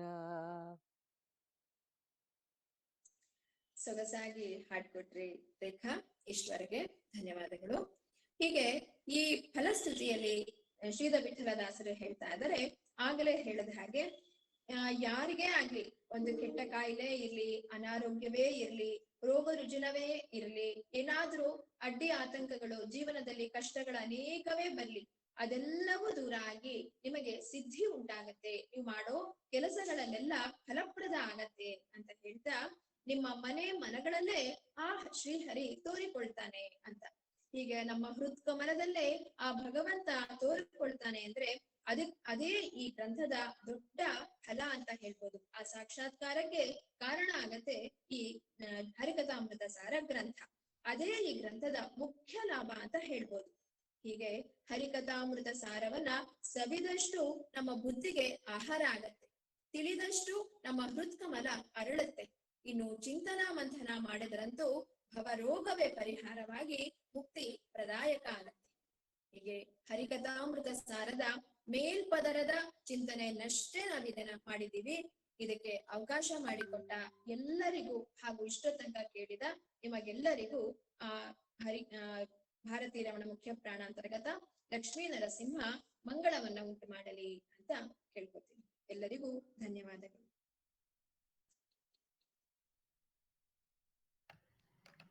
ನಮಸ್ಕಾರ ಭಾರತೀ ದೇವಿಯವರೇ, ಬಹಳ ಸೊಗಸಾಗಿ ಮಾತಾಡಿದ್ರಿ. ನಿಮ್ಮ ಪಾಂಡಿತ್ಯ, ಸರಳತೆ, ಆ ಜೊತೆಗೆ ಆ ವ್ಯಾಪ್ತಿ ಸಂಧಿನಲ್ಲಿ ನೀವು ಹೇಳಿದ್ರಲ್ಲ, ಎಲ್ಲ ಕಡೆ ದೇವರಿದ್ದಾನೆ, ಆ ರೀತಿ ಸರ್ವಭೂತಿ ನಿವಾಸೋಸಿ ವಾಸುದೇವ ನಮೋಸ್ತುತೆ ಅಂತ ಹೇಳ್ತಾರಲ್ಲ, ಆ ರೀತಿ ಎಲ್ಲರಲ್ಲೂ ದೇವರಿದ್ದಾನೆ, ಅವನು ಒಳಗಡೆ ಇದ್ದು ಎಲ್ಲ ನಡೆಸ್ತಾನೆ. ಆಮೇಲೆ ಇನ್ನೊಂದು ವಿಚಾರ ಹೇಳಿದ್ರಿ, ಮೋಕ್ಷದಾಯಕವಾದ ವಿಚಾರಗಳನ್ನು ತಿಳಿಸಿದ್ರಿ. 31 ಸಂಧಿಗಳನ್ನ ಎಷ್ಟಾಗುತ್ತೋ ಅಷ್ಟು ವಿಶದವಾಗಿಯೇ ಹೇಳಿದ್ದೀರಿ ನೀವು. ಆದರೆ ನೀವು ಹೇಳಿದಾಗೆ ಯಾವುದೇ ಒಂದು ಕೃತಿ ಆಗಲಿ ನಾವು ಸಂಪೂರ್ಣವಾಗಿ ಅರ್ಥ ಮಾಡ್ಕೊಬೇಕಾದ್ರೆ ವರ್ಷಗಳಾಗತ್ತೆ. ಅರ್ಧ ಗಂಟೆ ಮುಕ್ಕಾಲು ಗಂಟೆನಲ್ಲಿ ಎಷ್ಟು ತಿಳ್ಕೊಬೋದೋ ಅಷ್ಟು ತಿಳ್ಕೊಂಡಿದ್ದೀವಿ. ಜೊತೆಗೆ ನಮಗೆ ರೇಖಾ ಅವರ ಹಾಡು ಬಹಳ ಸೊಗಸಾಗಿತ್ತು. ಕುಳಿತರೆ ನಿಲ್ಲುವ, ನಿಂತರೆ ನಲಿವ, ಈ ಹಾಡು ಹೇಳಬೇಕಾದ್ರೆ ಬಹಳ ಪ್ರಸಿದ್ಧವಾದ ಹಾಡದು. ಪ್ರಸಿದ್ಧವಾದ ಹಾಡುಗಳನ್ನ ಹೇಳೋದು ಬಹಳ ಕಷ್ಟ. ಯಾಕಂತ ಹೇಳಿದ್ರೆ ಯಾವಾಗ್ಲೂ ಅದು ಹೇಗೆ, ಅವ್ರು ಹೇಗೆ ಹೇಳಿದ್ದಾರೆ, ಇವ್ರು ಹೇಗೆ ಹೇಳಿದ್ದಾರೆ ಅಂತೆಲ್ಲ ಬರುತ್ತೆ. ತುಂಬ ಚೆನ್ನಾಗಿ ಹೇಳಿದರು, ನಿಜವಾಗ್ಲೂ ಸಂತೋಷ ಆಯಿತು. ಈಗ ಯಾರಾದರೂ ಮಾತಾಡೋರಿದ್ರೆ ದಯವಿಟ್ಟು ಮಾತಾಡಬೇಕು ಅಂತ ಪ್ರಾರ್ಥನೆ. ಸರ್ ನಮಸ್ತೆ, ನಂದೊಂದು ಚಿಕ್ಕ ಧನ್ಯವಾದ ಹೇಳ್ಬಿಡ್ತೀನಿ. ಭಾರತಿ ಅವರು ಹೆಸರೇ ಹೇಳ್ಬೇಕು, ಆಮೇಲೆ ಹೇಳ್ಬೇಕು. ರೇಖಾ ನಾನು ಮಾತಾಡ್ತಾ ಇರೋದು. ಹೇಳಿ ಮೇಡಮ್. ಈ ಕಾರ್ಯಕ್ರಮ ಮಾಡ್ತಾ ಇದ್ದೀನಿ, ಇದಕ್ಕೋಸ್ಕರ ನೀವು ಹಾಡುಗಳನ್ನ ಹೇಳ್ಬೇಕು ಅಂತ ಭಾರತಿ ಅವ್ರು ಕೇಳಿದಾಗ ಸ್ವಲ್ಪ ನನಗೆ I was not very confident. ಯಾಕೆಂದ್ರೆ ನಾನು ಫಸ್ಟ್ ಟೈಮ್ ಹರಿಕಥಾಮೃತ ಸಾರದ ಪದ್ಯಗಳನ್ನು ನಾನು ಕಲ್ತ್ಕೊಂಡು ಹಾಡ್ತಾ ಇರೋದು. ಸೊ ಹಾಗಾಗಿ ನನ್ನಿಂದ ಏನಾದ್ರೂ ತಪ್ಪುಗಳಾಗಿದೆ ದಯವಿಟ್ಟು ಕ್ಷಮೆ ಇರಲಿ. ಹಾಗೆ ಈ ಅವಕಾಶ ಮಾಡಿಕೊಟ್ಟ ಎಲ್ಲರಿಗೂ ಹಾಗೂ ಸಮಾನ ಮನಸ್ಕರು ತಂಡದ ಎಲ್ಲರಿಗೂ ನನ್ನ ಧನ್ಯವಾದಗಳನ್ನು ಅರ್ಪಿಸ್ತಾ ಇದ್ದೀನಿ ಸರ್. ನಿಮಗೂ ಕೂಡ. ಮೊದಲನೇ ಸಲ ಹೇಳ್ದಂಗೆ ಇರಲಿಲ್ಲ ಮೇಡಮ್, ಚೆನ್ನಾಗಿ ಹೇಳಿದ್ರಿ. Thank you. ಆಮೇಲೆ ಬೇರೆಯವರು. ಸರ್ ನಮಸ್ತೆ, ನಾನು ಡಾಕ್ಟರ್ ವೃಂದಾ ಸಂಗಮ್ ಅಂತ. ಹೇಳಿ ಮೇಡಮ್. ಸರ್, ಹರಿಕಥಾಮೃತ ಸಾರ ಅಂದ್ರೆ ಹತ್ರ 1000 ನುಡಿಗಳು, ಒಂದೊಂದು ನುಡಿನೂ ಒಂದೊಂದು ತಾಸು ಹೇಳುವಂತಹ ಪ್ರಮೇಯಗಳ ಕೃತಿ ಇದು. ಅದರ ಪರಿಚಯನ ತುಂಬಾ ಸುಂದರವಾಗಿ ಭಾರತಿ ರವೀಂದ್ರ ಅವರು ಮಾಡಿದ್ದಾರೆ, ಅವರಿಗೆ ನಾವು ಧನ್ಯವಾದ ಹೇಳಲೇಬೇಕು. ಮತ್ತೆ ಜಗನ್ನಾಥದಾಸರ ಹರಿಕಥಾಮೃತ ಸಾರ ಅಂದ್ರೆ ಮಾಧ್ವ ತತ್ವ ಪ್ರಮೇಯಗಳ ಗ್ರಂಥ. ಯಾಕೆಂದ್ರೆ ಜಗನ್ನಾಥದಾಸರೇ ತತ್ವಶಾಸ್ತ್ರಗಳನ್ನ ಅಧ್ಯಯನ ಮಾಡಿದ ಮಹಾನ್ ಪಂಡಿತರು. ಅವರು ತಮ್ಮ ಶಾಸ್ತ್ರದ ಎಲ್ಲಾ ಜ್ಞಾನವನ್ನು ಸಾಮಾನ್ಯರಿಗೆ ತಿಳಿಯುವಂತೆ, ಶಾಸ್ತ್ರಗಳ ಜ್ಞಾನಕ್ಕೆ ಹೊರತಾಗಿ ಸ್ತ್ರೀಯರಿಗೆ ವರದಾನ ಅನ್ನುವಂತಹ ಕೃತಿಯನ್ನ ರಚನೆ ಮಾಡಿದ್ದು. ಆದ್ರೆ ಅವರು ತಮ್ಮ 44ನೇ ವಯಸ್ಸಿನಲ್ಲಿದ್ದಾಗಲೇ ಅನಾರೋಗ್ಯದಿಂದ ಬಳಲುವಾಗ ಗೋಪಾಲದಾಸರು ತಮ್ಮ ಆಯುಷ್ಯವನ್ನ ದಾನ ಮಾಡಿದ್ರು ಅನ್ನೋದನ್ನೆಲ್ಲ ನೀವು ಹೇಳಿದ್ರಿ. ಅವರ ಅನಾರೋಗ್ಯವನ್ನ ತಾವು ಪಡೆದ್ರು, ಯಾಕೆಂದ್ರೆ ಅವ್ರಿಗೆ ದೊಡ್ಡ ಮಹಾನ್ ಕಾರ್ಯ ಅವರಿಂದ ಆಗಬೇಕು ಅಂತ. ಆದ್ರೆ ಜಗನ್ನಾಥದಾಸರು ತಮ್ಮ ಸುಳಾದಿಗಳನ್ನ ರಚನೆ ಮಾಡಿ ಎಲ್ಲಾ ಪ್ರಮೇಯಗಳು ಪ್ರಮಾಣಗಳನ್ನ ಹೇಳಿ ಆಗಿ ಹೋಗಿತ್ತು.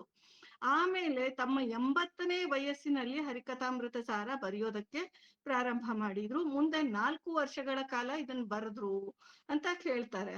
ಆದ್ರೆ ಈ ಗ್ರಂಥ ಅಷ್ಟು ವಯಸ್ಸು ಮುಂದೆ 40 ವರ್ಷ ಯಾಕೆ ಲೇಟ್ ಆಗಿ ಬರೆದ್ರು ಅನ್ನೋದಕ್ಕೂ ಒಂದು ಕಾರಣ ಹೇಳ್ತಾರೆ.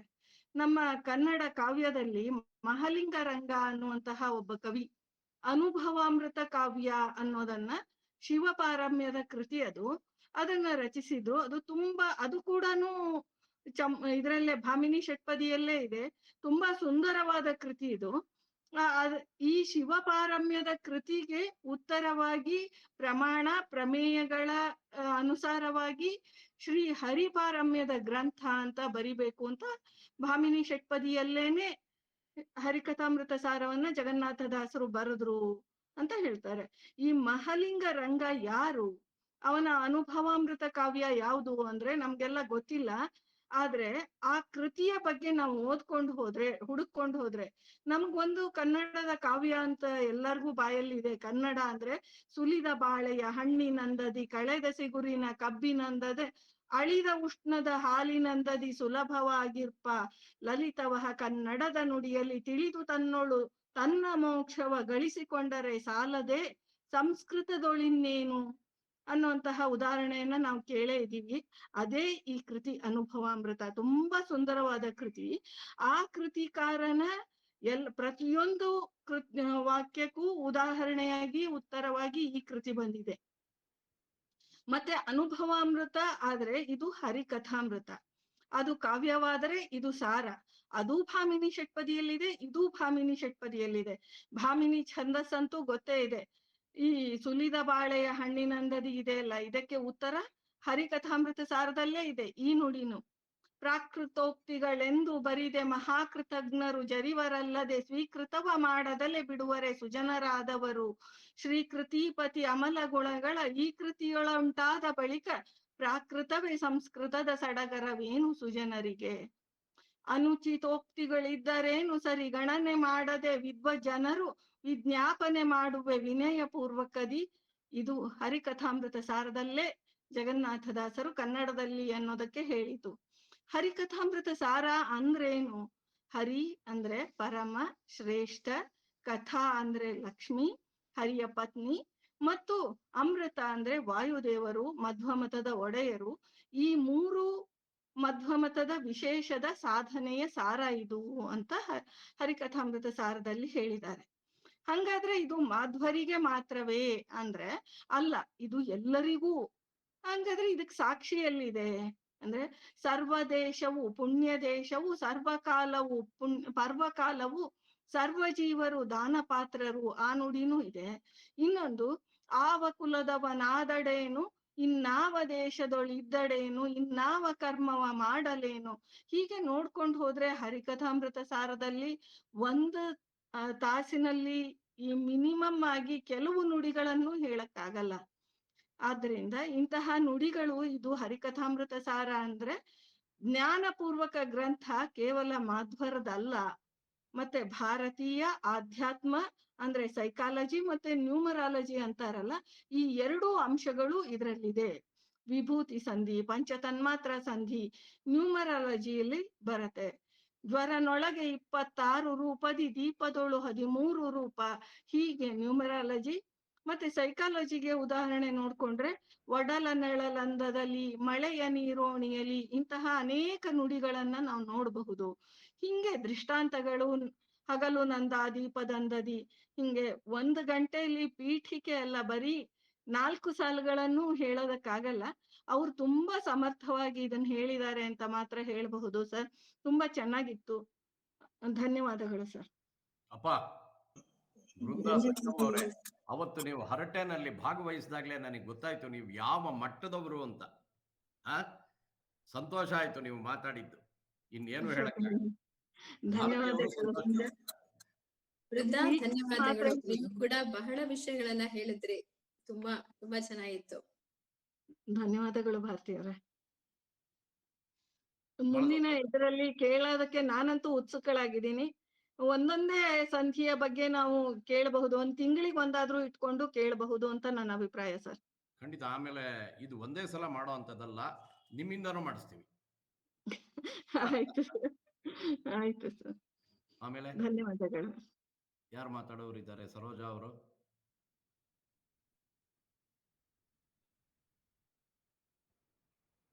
ಯಾರಾದ್ರೂ ಮಾತಾಡೋರು ಇದ್ದೀರಾ?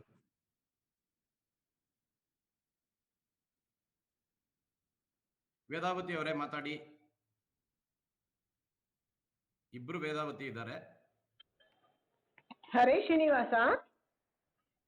ಹಾ, ಶ್ರೀಯುತ ಜಗನ್ನಾಥದಾಸರದು ಹರಿಕಥಾಮೃತ ಸಾರನ ಇಷ್ಟು ಸರಳವಾಗಿ ಇದು ಸಾರ ಸರ್ವಸ್ವವನ್ನು ತಮ್ಮದೇ ಆದ ವಿದ್ವತ್ಪೂರ್ವಕವಾದ ಅರ್ಥಾನುಸಂಧಾನವಾಗಿ ಪ್ರಸ್ತುತಪಡಿಸಿದ ಶ್ರೀಮತಿ ಭಾರತಿ ರವೀಂದ್ರ ಅವರಿಗೆ ಹಾಗೂ ಶ್ರೀಮತಿ ರೇಖಾ ಅವರಿಗೂ ನಮ್ಮೆಲ್ಲರ ಹೃತ್ಪೂರ್ವಕವಾದ ಧನ್ಯವಾದ ಹಾಗೂ ಅಭಿನಂದನೆಗಳನ್ನ ತರಿಸ್ತಾ ಇದ್ದೀನಿ. ಎಲ್ಲರಿಗೂ ನಮಸ್ಕಾರ. ಹರಿ ಶ್ರೀನಿವಾಸ. ಧನ್ಯವಾದ ವೇದಾವತಿ. ಧನ್ಯವಾದಗಳು ಮೇಡಮ್. ಧನ್ಯವಾದ ಮೇಡಮ್. ಅವರು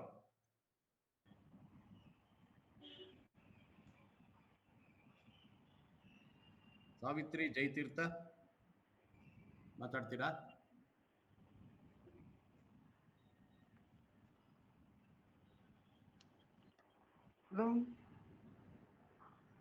ಪವನ್, 1 ನಿಮಿಷ ಮಾತಾಡ್ಬೋದು ಸಂಕ್ಷಿಪ್ತವಾಗಿ. ಎಲ್ಲ ಚೆನ್ನಾಗಿತ್ತು, ಅಭಿನಂದನೆಗಳು. ಆಮೇಲೆ ದಿನಾಗಲೂ ಅದು ಪಾರಾಯಣ ಮಾಡಲಿಕ್ಕೆ ಒಂದು ಅಕ್ಷರ ಸಾಕು. ಒಂದು ಯಾವ ಅಕ್ಷರ ಪಾರಾಯಣ ಮಾಡಬೇಕು? ಹ ಅಂದ್ರೆ ಸಾಕ ಅಥವಾ ಹೀಗೆ ಅಂತ ಬೃಂದಾ ಅವರು ಅಥವಾ ಭಾರತಿ ಅವರು ಹೇಳ್ಬೋದು. ಅಂದ್ರೆ ಒಂದ್ ಅಕ್ಷರ ಅಂತಂದ್ರೆ ಅದ್ರ ಮುಂದೆ ನೀವು ಹೇಳ್ತೀರಾ, ಕಂಪ್ಲೀಟ್ ಮಾಡ್ತೀರಾ ಅನ್ನೋ ಅರ್ಥದಲ್ಲಿ ಹೇಳಿದ್ದಾರೆ. ಹಂಗ ಅಷ್ಟು ಇಂಟ್ರೆಸ್ಟ್ ಇಂದ ಒಂದ್ ಅಕ್ಷರ ಹೇಳಕ್ಕಾದ್ರೂ ಮುಂದೆ ಬನ್ನಿ ಅಂತ. ಧನ್ಯವಾದ. ಸುಧಾ ಚಿಮಲ್ಗಿ. ಹರೇ ಶ್ರೀನಿವಾಸ. ಸುಧಾ ಚಿಮಲ್ಗಿ, ನಾನು ಸೋಲಾಪುರದಿಂದ ಹೇಳುದು. ಭಾರತೀಯವರು ಹೇಳಿದ್ದು ನಮಗೆ ತೀರ್ಥ ಕೊಟ್ಟಂಗ ಆಗಿದೆ. ಈ 32 ಭಕ್ಷ್ಯಗಳನ್ನು ಅವರು ಉಣಿಸ್ಲಿ ಅನ್ನೋದು ಒಂದೊಂದು ಅಪೇಕ್ಷಾ. ನೀವು ಒಂದು ತಿಂಗಳಿಗೆ ಒಂದ್ಸಲಾರ ಬಂದು ನಮಗೆ ಹರಿಕಥಾಮೃತ ಸಾರದ ಸಾರವನ್ನು ಹೇಳ್ರಿ ಅಂತ ಹೇಳಿ ನಾ ಬೇಡ್ಕೋತೀನಿ ನಿಮ್ಮನ್ನ ಹತ್ರ. ತುಂಬಾ ಚೆನ್ನಾಗಿ ಹೇಳಿದ್ರು. ದೊಡ್ಡ ಮಾತು. ನೀವ್ ಹಿರಿಯರು ಅನ್ಕೋತೀನಿ. ನಿಮ್ ಆಶೀರ್ವಾದ ಇರ್ಲಿ. ನಾನು ನಿಮ್ ಜೊತೆ ಮುಗಿತಾ ಇದ್ದೀನಿ ಅಷ್ಟೇನೆ. ಅದು ದಾಸ ಸಾಹಿತ್ಯದೆಲ್ಲ ಸೌರಭದ ಎಕ್ಸಾಮ್ ಕೊಡ್ತೀವಿ. ಹರಿಕಥಾಮೃತ ಸಾರದಲ್ಲ ಮುಳಿದಂಗೆ ನಿಮ್ಮಂತವ್ರದ್ದು ಒಂದೊಂದು ಮಾತು ಒಂದೊಂದು ಕೇಳಿದ್ರೆ ಅದು ಮನಸ್ಸಿಗೆ ಎಂತ ತರ ಆನಂದ ಆಗ್ತದೆ, ಅದು ಅನುಭವಿಸಿದವ್ರಿಗೆ ಗೊತ್ತರಿ. ಮೇಲೆ ಬರ್ರಿ ನೀವು, ಇದೇ ಹೇಳ್ಕೋದ ನನ್ನ. ನಮಸ್ಕಾರ. ಬಹಳ ಖುಷಿ ಆಯ್ತು. ಧನ್ಯವಾದ. ಬಹಳ ಸಂತೋಷ ಸುಧಾ ಅವರೇ. ಹೀಗೆ ಅಭಿಮಾನ ಇರ್ಲಿ, ಪ್ರೋತ್ಸಾಹ ಇರ್ಲಿ. ಇನ್ಯಾರಾದ್ರೂ ಮಾತಾಡೋರು ಇದ್ದಾರಾ?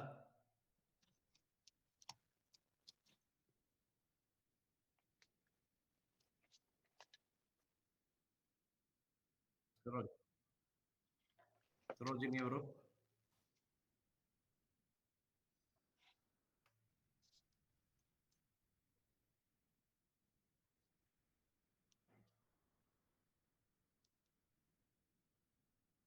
ಹಲೋ, ಮಾತಾಡ್ತಿದ್ದೀರಾ ಮೇಡಮ್?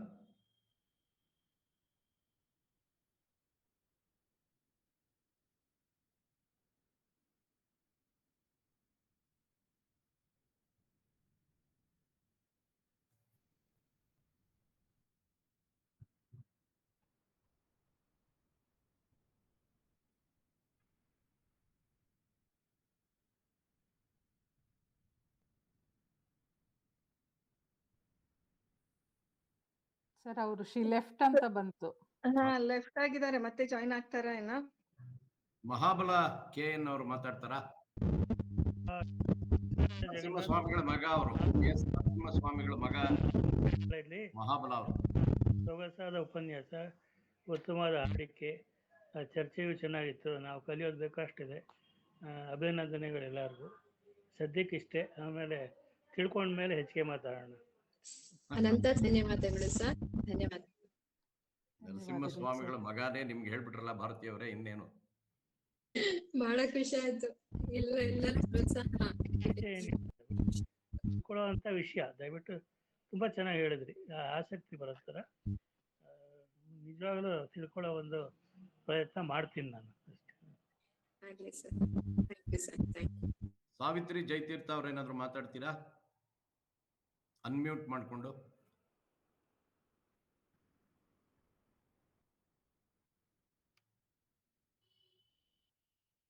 ಬಹುಶಃ ಇಲ್ಲ ಸರ್ ಮಾತಾಡೋದು. ಇನ್ಯಾರಾದ್ರೂ ಮಾತಾಡೋರು ಇದ್ದೀರಾ?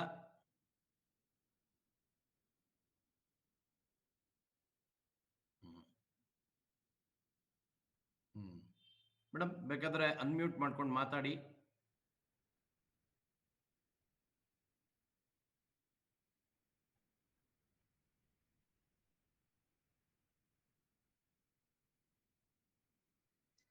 ಸರೋಜಿನಿ ಮೇಡಮ್, ನೀವು ವಿಡಿಯೋ ಆನ್ ಮಾಡ್ತಾ ಇದ್ದೀರಾ, ಅನ್ಮ್ಯೂಟ್ ಆಗಿಲ್ಲ.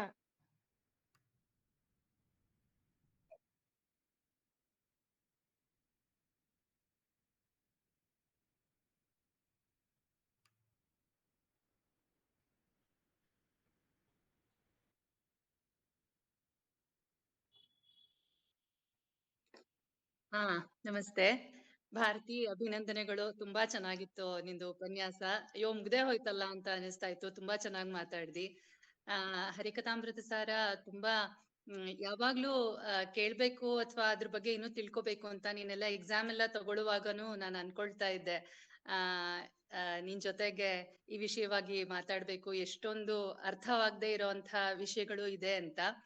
ಇವಾಗ ಎಲ್ಲರೂ ಕೇಳ್ಕೊಳ್ತಾ ಇದ್ದಾರೆ ತಿಂಗ್ಳಿಗೊಂದ್ಸರ್ತಿ ಒಂದೊಂದೇ ಸಂಧಿ ಅಥವಾ ಒಂದೊಂದೇ ಪದ್ಯಗಳನ್ನ ಅಥವಾ ಕೆಲವು ಪದ್ಯಗಳನ್ನ ವಿವರಿಸೋ ಹಾಗಾಗ್ಲಿ ಅಂತ. ತುಂಬಾ ಅದ್ಭುತವಾಗಿತ್ತು, ತುಂಬಾ ಚೆನ್ನಾಗಿತ್ತು. ಅಭಿನಂದನೆಗಳು. Thank you sir. Thank you Padma. ನಾನು ನೀನು ಒಟ್ಟಿಗೆ ಓದ್ಕೊಂಡು ಒಟ್ಟಿಗೆ ಕೊಡೋಣಮ್ಮ. ಏನಿಲ್ಲ, ನಂದು ಇನ್ನು ಕಲಿಕೆ ಹಾದಿ ಅಷ್ಟೇ. ಥ್ಯಾಂಕ್ ಯು ಮಾ, ತುಂಬಾ ಪ್ರೋತ್ಸಾಹ ಕೊಟ್ಟೆ. Thank you Padma. ಇನ್ಯಾರಾದ್ರೂ ಮಾತಾಡೋರು ಇದ್ದಾರಾ?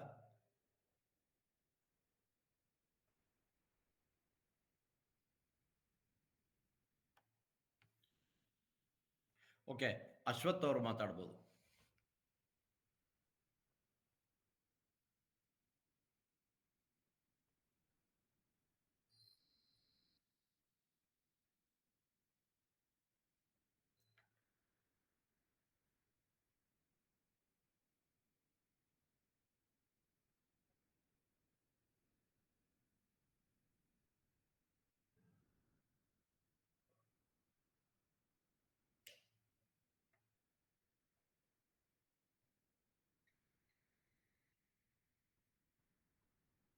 ಗಂಗಾಧರ ಏನವರು ದಯವಿಟ್ಟು ಮಾತಾಡಬೇಕು, ಅನ್ಮ್ಯೂಟ್ ಮಾಡಿಕೊಂಡು.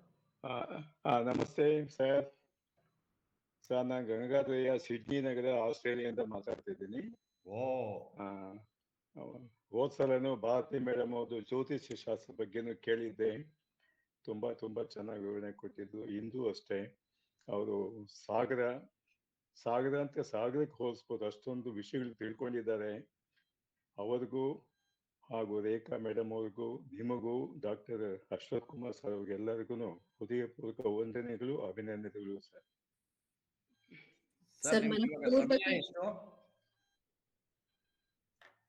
ಮೇಡಮ್ ನಿಮಗೆ ಸಮಯ ಎಷ್ಟು ಈಗ? ಈಗ ರಾತ್ರಿ 12:30. ಸರ್ ಮನಪೂರ್ವಕ ಧನ್ಯವಾದಗಳು ಸರ್ ನಿಮ್ಗೆ. ಇಷ್ಟು ಕೇಳಿದ್ದೀರಾ, ಇಷ್ಟು ಭರವಸೆನ ಕೊಡ್ತಾ ಇದ್ದೀರಾ. ಇಲ್ಲ,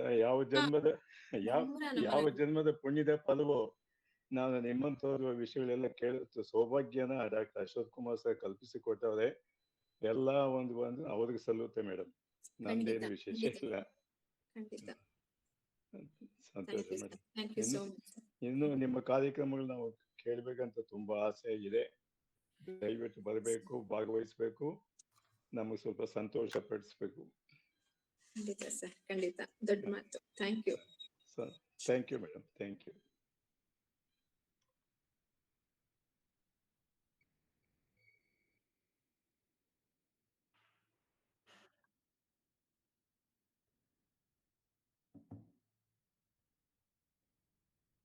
ಚಂದ್ರಿಕಾ ಅವರು ಅನ್ಮ್ಯೂಟ್ ಮಾಡ್ಕೊಂಡು ಮಾತಾಡಬಹುದು.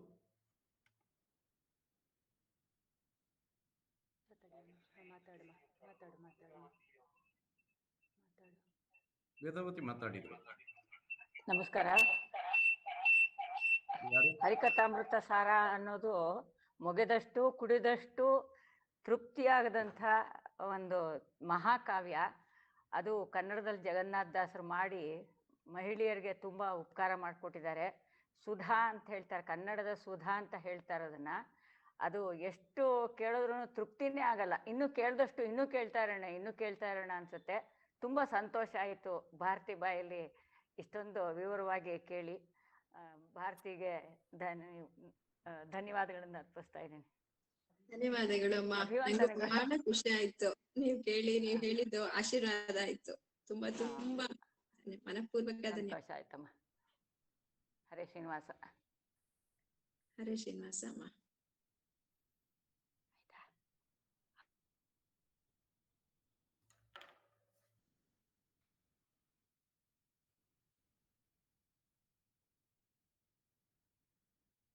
ಅಶ್ವಥ್ ಅವರು.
ಇಬ್ಬರು ಸೇರಿ ಮಾಡ್ತೀನಿ ಅಂತಂದರೆ ಅದಕ್ಕೂ ನಾವು ಸಿದ್ಧರಿದ್ದೀವಿ. ಒಟ್ಟಾರೆಯಾಗಿ ಈ ಕಾರ್ಯಕ್ರಮ ಚೆನ್ನಾಗಿ ನಡಿಬೇಕು ಅನ್ನೋದು ಎಲ್ಲರ ಆಶಯ ಆಗಿದೆ. ಒಬ್ಬರು ಸುಧಾ ಚಿನ್ಮುಡ್ಗಿ ಅಂತ ಯಾರೋ ಒಬ್ಬರು ಮಾತಾಡಿದ್ರು, ನನಗೆ ಪರಿಚಯ ಇಲ್ಲ. ಅವ್ರು ಹೇಳಿದ್ರು ನಮಗೆ ತೀರ್ಥ ಕೊಟ್ಟಿದ್ದೀರಾ, ಭಕ್ಷ್ಯಗಳನ್ನು ನೀಡಬೇಕು ಅಂಥೇಳಿ. ಅದು ನಿಜವಾಗ್ಲೂ ತುಂಬ ಸಾಂಕೇತಿಕವಾಗಿ ಎಷ್ಟು ಚೆನ್ನಾಗಿ ಅವರು ಆ ಮಾತನ್ನು ಹೇಳಿದರು. ಸೊ ಅದು ಆಗಬೇಕು ಅಂತ ಅನಿಸುತ್ತೆ. ಯಾಕೆಂತಂದರೆ ತುಂಬ ಒಳ್ಳೆಯ ವಿಚಾರಗಳಿರ್ತಕ್ಕಂಥ ಒಂದು ಕಾರ್ಯಕ್ರಮ. ಸೊ ಒಳ್ಳೆಯ ವಿಚಾರಗಳನ್ನು ತಿಳಿಸ್ಬೇಕು ಅನ್ನೋದು ಈ ಒಂದು ವೇದಿಕೆಯ ಉದ್ದೇಶ ಆಗಿರೋದ್ರಿಂದ ಅಂತಹ ಒಂದು ಅವಕಾಶವನ್ನು ನಾವು ಎಲ್ಲರೂ ಸ್ವಾಗತಿಸೋಣಂತೆ. ಮತ್ತು ಯಾರಿಗೆ ಈ ಒಂದು ನಿಟ್ಟಿನಲ್ಲಿ ಹೆಚ್ಚಿನ ಅಧ್ಯಯನ ಮಾಡಿದರೆ, ಹೆಚ್ಚು ವಿಚಾರಗಳನ್ನು ತಿಳ್ಕೊಂಡಿದ್ದಾರೆ, ಅವರೆಲ್ಲರಿಗೂ ಕೂಡ ಈ ವೇದಿಕೆಯ ಮೂಲಕ ವಿಚಾರಗಳನ್ನು ಹಂಚಿಕೊಳ್ಳೋದಕ್ಕೆ ಖಂಡಿತ ಯಾವಾಗಲೂ ಅವಕಾಶ ಇರುತ್ತೆ. ಇವತ್ತು ಸರೋಜಿನಿ ಮೇಡಮ್ ಅವರಿಗೂ ಕೂಡ ಮಾತಾಡಬೇಕು ಅಂತ ಸಾಕಷ್ಟು ಆಸಕ್ತಿ ಇತ್ತು, ಬಟ್ ಅವರಿಗೆ ಸ್ವಲ್ಪ ಟೆಕ್ನಿಕಲ್ ಇಶ್ಯೂಸ್ ಬಂದಿದ್ದರಿಂದ ಮಾತಾಡೋಕ್ಕಾಗಿಲ್ಲ. ಮುಂದಿನ ಕಾರ್ಯಕ್ರಮಗಳಲ್ಲಿ ಅವರು ಕೂಡ ತಮ್ಮ ಅಭಿಪ್ರಾಯಗಳನ್ನ ಹಂಚಿಕೊಳ್ಳಬಹುದು. ಸೊ ಈಗ ಎಲ್ಲರ ಪರವಾಗಿ ನಾನು ಡಾಕ್ಟರ್ ಭಾರತಿ ರವೀಂದ್ರ ಅವರಲ್ಲಿ ಮತ್ತು ಇವತ್ತಿನ ಈ ಕಾರ್ಯಕ್ರಮದಲ್ಲಿ ಹಾಡುಗಾರಿಕೆಯ ಮೂಲಕ ಸಹಕಾರವನ್ನು ಕೊಟ್ಟಿರ್ತಕ್ಕಂಥ ಶ್ರೀಮತಿ ವಿ ರೇಖಾ ಅವರಿಬ್ಬರಲ್ಲಿ ನಾನು ವಿನಂತಿಯನ್ನು ಮಾಡ್ತಾಯಿದ್ದೀನಿ. ದಯವಿಟ್ಟು ಪ್ರತಿ ತಿಂಗಳು ಒಂದೊಂದು ಕಾರ್ಯಕ್ರಮವನ್ನು ಇದೇ ರೀತಿಯಲ್ಲಿ ನಡೆಸ್ಕೊಟ್ರೆ ಎಲ್ಲರಿಗೂ ಖುಷಿಯಾಗುತ್ತೆ. ಮತ್ತು ಇದು ತಾವೇ ಆರಂಭದಲ್ಲಿ ಹೇಳಿದಾಗೆ ಭಗವಂತನ ಸೇವೆಗೆ ಒಂದು ಅವಕಾಶ ಅಂತ ಹೇಳಿ, ಸೊ ಅದನ್ನು ಕೂಡ ತಾವು ಆ ಒಂದು ನಿಟ್ಟಿನಲ್ಲಿ ಕೂಡ ಈ ಒಂದು ಸೇವೆಯನ್ನು, ಭಗವಂತನ ಸೇವೆಯನ್ನು ಮಾಡೋದಕ್ಕೆ ಖಂಡಿತವಾಗಿ ಅವಕಾಶ ಇರುತ್ತೆ. ದಯವಿಟ್ಟು ಈ ಎಲ್ಲರ ವಿನಂತಿಯನ್ನು ತಾವು ಒಪ್ಕೊಳ್ಬೇಕು ಅಂಥೇಳಿ ನಾನು ವಿನಂತಿ ಮಾಡ್ತೀನಿ. ಯಾಕೆಂದರೆ ಹರಿಭಕ್ತಿ ಸಾರದ ಬಗ್ಗೆ ನನಗೆ ತುಂಬ ತಿಳುವಳಿಕೆ ಇಲ್ಲ, ಕೇಳಿದ್ದೀನಿ. ನಮ್ಮ ವಿಜಯಶ್ರೀ ವೆಂಕಟೇಶ್ ಅವರು ಇದರ ಬಗ್ಗೆ ಒಂದು ಆಡಿಯೋವನ್ನು, ಒಂದು ರೆಕಾರ್ಡಿಂಗ್ ಎಲ್ಲ ಮಾಡಿದ್ವಿ. ಬಟ್ ಅದು ಅದಲ್ಲ. ಸೊ ಈ ವಿಚಾರದಲ್ಲಿ ಇನ್ನಷ್ಟು ಹೆಚ್ಚಿನ ಮಾಹಿತಿಯನ್ನು ತಿಳ್ಕೊಳ್ಳೋದಕ್ಕೆ ಇದಕ್ಕೆ ಎಲ್ಲರಿಗೂ ಆಸಕ್ತಿ ಇದೆ. ಹಾಗಾಗಿ ದಯವಿಟ್ಟು ಎಲ್ಲರ ವಿನಂತಿಯನ್ನು ಒಪ್ಪಿಕೊಂಡು ಪ್ರತಿ ತಿಂಗಳು ಒಂದು ಕಾರ್ಯಕ್ರಮವನ್ನು ನಡೆಸ್ಕೊಡ್ಬೇಕು ಅಂಥೇಳಿ ನಾನು ವಿನಂತಿ ಮಾಡ್ತೀನಿ. ಜೊತೆಗೆ ಡಾಕ್ಟರ್ ಜಗನ್ನಾಥ್ ಸರ್ ಅವರು ಕೂಡ ಇದಕ್ಕೆ ಒಂದು ನಿರ್ದಿಷ್ಟವಾಗಿರ್ತಕ್ಕಂಥ ರೂಪುರೇಷೆಗಳನ್ನು ಕೊಡಬೇಕು ಅಂಥೇಳಿ ಅವರಲ್ಲಿ ಕೂಡ ನಾನು ವಿನಂತಿಯನ್ನು ಮಾಡ್ತಾಯಿದ್ದೀನಿ. ಮತ್ತು ಇಂದಿನ ಕಾರ್ಯಕ್ರಮ ಇತ್ತೀಚಿನ ದಿನಗಳಲ್ಲಿ 50 ಸಂಖ್ಯೆಯನ್ನು ದಾಟಿದ್ದು ಇದೇ ಕಾರ್ಯಕ್ರಮ ಅಂತ ಅನಿಸುತ್ತೆ. ಅಂದರೆ ಈ ವಿಚಾರದಲ್ಲಿ ಆಸಕ್ತಿ ಎಷ್ಟು ಜನರಿಗೆ ಇದೆ ಅನ್ನೋದು ನಮಗೆ ಸ್ಪಷ್ಟವಾಗಿ ಅರ್ಥ ಆಗುತ್ತೆ. ಹಾಗಾಗಿ ಎಲ್ಲರ ಕೋರಿಕೆಯನ್ನು ಮನ್ನಿಸಿ ಈ ಕಾರ್ಯಕ್ರಮವನ್ನು ನಡೆಸ್ಕೊಡ್ಬೇಕು. ಮತ್ತು ಇವತ್ತಿನ ಕಾರ್ಯಕ್ರಮ ಅಂತಲೂ ತುಂಬ ದೊಡ್ಡ ಕಾರ್ಯಕ್ರಮ, ದೊಡ್ಡ ವಿಚಾರಗಳನ್ನ ಇರ್ತಕ್ಕಂಥ ಒಂದು ವಿಷಯ. ಅದನ್ನು 1 ಗಂಟೆಯಲ್ಲಿ ಮಂಡನೆ ಮಾಡೋದು ತುಂಬ ಕಷ್ಟ ಅಂತ ಹೇಳಿದ್ರು ಕೂಡ ಅದಕ್ಕೆ ಚ್ಯುತಿ ಬಾರದಂತೆ ಎಷ್ಟು ವಿಷಯಗಳನ್ನು ಸಾರವನ್ನು ತೆಗೆದುಕೊಡ್ಬೋದಾಗಿತ್ತೋ ಅದನ್ನು ತುಂಬ ಭಕ್ತಿಪೂರ್ವಕವಾಗಿ ಮತ್ತು ಮನಃಪೂರ್ವಕವಾಗಿ ನಮಗೆ ಉಣಬಡಿಸಿದ್ದಾರೆ. ಅದಕ್ಕೆ ಡಾಕ್ಟರ್ ಭಾರತಿ ರವೀಂದ್ರ ಅವರಿಗೆ ನಾನು ವೈಯಕ್ತಿಕವಾಗಿ ಮತ್ತು ಎಲ್ಲ ವೇದಿಕೆ ಪರವಾಗಿ ಧನ್ಯವಾದಗಳನ್ನು ಅರ್ಪಿಸ್ತೀನಿ.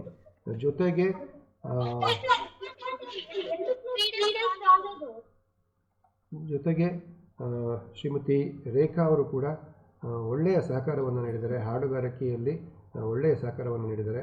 ಅವ್ರಿಗೂ ಕೂಡ ನಾನು ವೇದಿಕೆಯ ಪರವಾಗಿ ಮತ್ತು ವೈಯಕ್ತಿಕವಾಗಿ ಧನ್ಯವಾದಗಳನ್ನು ಅರ್ಪಿಸ್ತೀನಿ.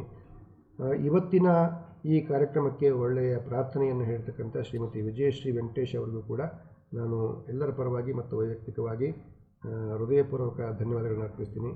ಮತ್ತು ಇಂತಹ ಕಾರ್ಯಕ್ರಮಗಳಿಗೆ ತಾವೇ ಮುಂದೆ ನಿಂತು ಈ ಒಂದು ಕಾರ್ಯಕ್ರಮಗಳನ್ನ ರೂಪಿಸೋದ್ರಲ್ಲಿ ನಮ್ಮ ಡಾಕ್ಟರ್ ಜಗನ್ನಾಥ್ ಸರ್ ಅವರದ್ದು ಪಾತ್ರ ತುಂಬ ಮುಖ್ಯವಾಗಿರ್ತದೆ.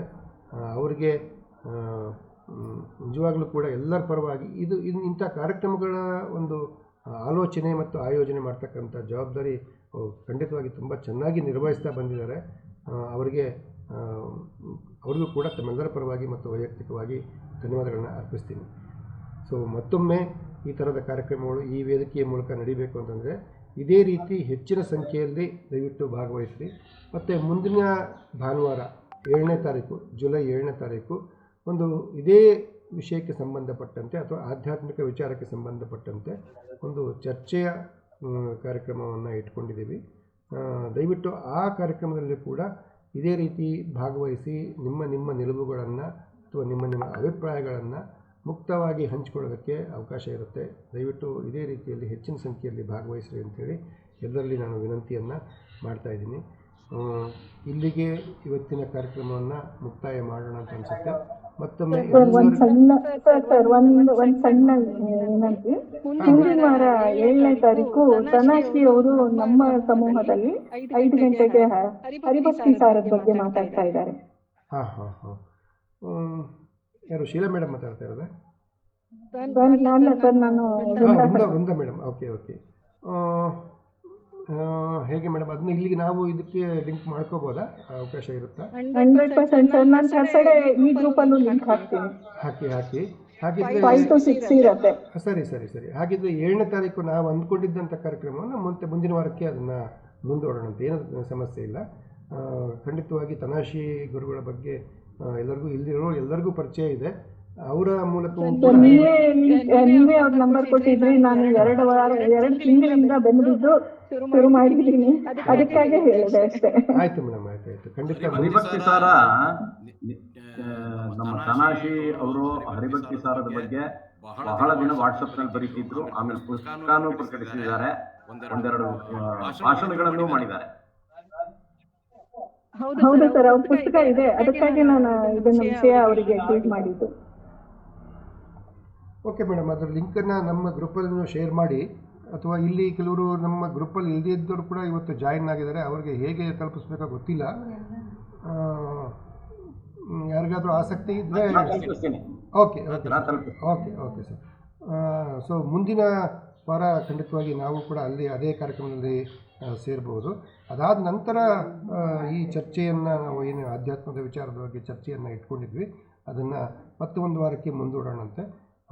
ಇದು ಎಲ್ಲರಿಗೂ ಹಾಗೇನಿಲ್ಲ, 6:30ಗೆ ನಾವು ಕಂಟಿನ್ಯೂ ಮಾಡ್ಕೋಬಹುದು. ಇದರಲ್ಲಿ ನಮ್ದು 5 to 6 ಇರುತ್ತೆ ಎಕ್ಸಾಕ್ಟ್ ಆಗಿ. ಇಲ್ಲ ಮೇಡಮ್, ಒಂದೇ ದಿವಸ 2 ಚರ್ಚೆ, 2 ಗೋಷ್ಠಿಗಳು ಬೇಡ. ಭಾಗವಹಿಸೋರ ಸಂಖ್ಯೆ ಕಡಿಮೆ ಆಗುತ್ತೆ. ಪರವಾಗಿಲ್ಲ, ನಮಗೆ ಅದು ಇದೇ ದಿವಸ ಮಾಡಬೇಕಂತ ಇಲ್ಲ. ನಮ್ಮ ಸಮಾನ ಮನಸ್ಕರ ಗ್ರೂಪ್ನವ್ರಿಗೆ ಅಷ್ಟೇ ಚರ್ಚೆ ಇರೋದ್ರಿಂದ ಅದನ್ನು ಒಂದು ವಾರಕ್ಕೆ ಮುಂದೂಡೋದ್ರಲ್ಲಿ ಯಾವ ಸಮಸ್ಯೆನೂ ಇಲ್ಲ. ಸೊ ಹಾಗಾಗಿ ಮುಂದಿನ ವಾರ ತಮ್ಮ ಗ್ರೂಪಿಂದ ನಡೆಯುವಂಥ ಕಾರ್ಯಕ್ರಮದಲ್ಲಿ ನಾವು ಎಲ್ಲರೂ ಭಾಗವಹಿಸೋದಕ್ಕೆ ಒಪ್ಪಿಗೆ ಇದೆ ಅಂತ ಅನಿಸುತ್ತೆ. ಇಲ್ಲಿರೋರಿಗೆಲ್ಲರಿಗೂ ಅವರ ಪರವಾಗಿ ನಾನು ಸ್ವಾಗತವನ್ನು ಕೋರ್ತಾಯಿದ್ದೀನಿ, ಆಹ್ವಾನವನ್ನು ಕೊಡ್ತಾಯಿದ್ದೀನಿ. ದಯವಿಟ್ಟು ಅದರಲ್ಲಿ ಭಾಗವಹಿಸಿ. ಮತ್ತು ಪ್ರತಿ ತಿಂಗಳು ಸಾಧ್ಯವಾದರೆ ಕೊನೆ ಭಾನುವಾರ ಇಟ್ಕೋಬೋದಾ Jagannath sir? Bharati madam sir ಹಂಗಲ್ಲ, ಇವಾಗ ಮುಂದಿಂದು 14ನೇ ತಾರೀಕಿದೆ, ಆಮೇಲೆ ಮಾತಾಡೋಣ. ಓಕೆ. ಅಲ್ಲ, ಇದು ಹರಿಭಕ್ತಿ ಸಾರದ್ದು ಒಂದು ನಿರ್ದಿಷ್ಟವಾಗಿರ್ತಕ್ಕಂಥ ಕೊನೆಯ ಭಾನುವಾರ 4ನೇ ಹಾಗೆ ಇಟ್ಕೊಂಡ್ರೆ ಬೇರೆಯವ್ರಿಗೆ ಭಾಗವಹಿಸೋರಿಗೆ ಅನುಕೂಲ ಆಗುತ್ತೆ. ಇಂಥ ದಿವಸಕ್ಕಿದೆ ಅಂತ ಡೇಟು ಅದು ಯಾವತ್ತು ಬರುತ್ತೆ, ಏನು ಡೇಟ್ ಬರುತ್ತೆ ಆ ಡೇಟ್ಗಿರಲಿ. ಬಟ್ ಫೋರ್ತ್ ಸ್ಯಾಟರ್ಡೆ ಅಂತ ನಾವು ಗ್ಯಾರಂಟಿ ಅಂತ ಹೇಳಿಬಿಟ್ರೆ ಅವತ್ತಿಗೆ ಅದು ಇದ್ದೇ ಇರುತ್ತೆ ಅಂತ ಒಂದು ಇದಿರುತ್ತೆ. So doctor Bharati okay sir, okay. ನಾನು ಇದನ್ನ ಯಾಕೆ ಈಗಲೇ ಹೇಳಿದೆ ಅಂತಂದರೆ ಸಮಾನ ಮನಸ್ಕರು ಗ್ರೂಪಲ್ಲಿ ಇಲ್ಲದೇ ಇದ್ದವರು ಅನೇಕ ಜನರ ಇವತ್ತು ಲಾಗಿನ್ ಆಗಿದ್ದಾರೆ ಈಗ ಗ್ರೂಪ್ಗೆ. ಇದಕ್ಕೆ ದಾಸ ಸಾಹಿತ್ಯ 1, ದಾಸ ಸಾಹಿತ್ಯ 2, ಮಧ್ವ ಪರಂಪರೆ ಈ 3 ಗುಂಪಿಂದ ಜನ ಸೇರಿದ್ದಾರೆ. Okay okay sir. ನಮ್ಮ ಹರಿದಾಸ ಸಾಹಿತ್ಯ ಗ್ರೂಪ್ ನಿಂದ ಸುಮಾರು ಜನ ಸೇರಿದ್ದಾರೆ. ಸುಧಾಚಿಮಲ್ಗಿಯವರು ಅವರೆಲ್ಲ ಬಂದವರು. ಹರಿದಾಸ ಸಾಹಿತ್ಯದ 1, 2 ಭಾಗ 2ಕ್ಕೂ ಆಮೇಲೆ ಮಧ್ವ ಪರಂಪರೆ ಈ 3 ಗುಂಪಿನವರು ಬಂದಿದ್ದಾರೆ. ನಾನು ಲಿಸ್ಟ್ ಮಾಡಿದ್ದೀನಿ. ಸರಿ ಸರ್, ಸರಿ ಸರಿ, ಓಕೆ.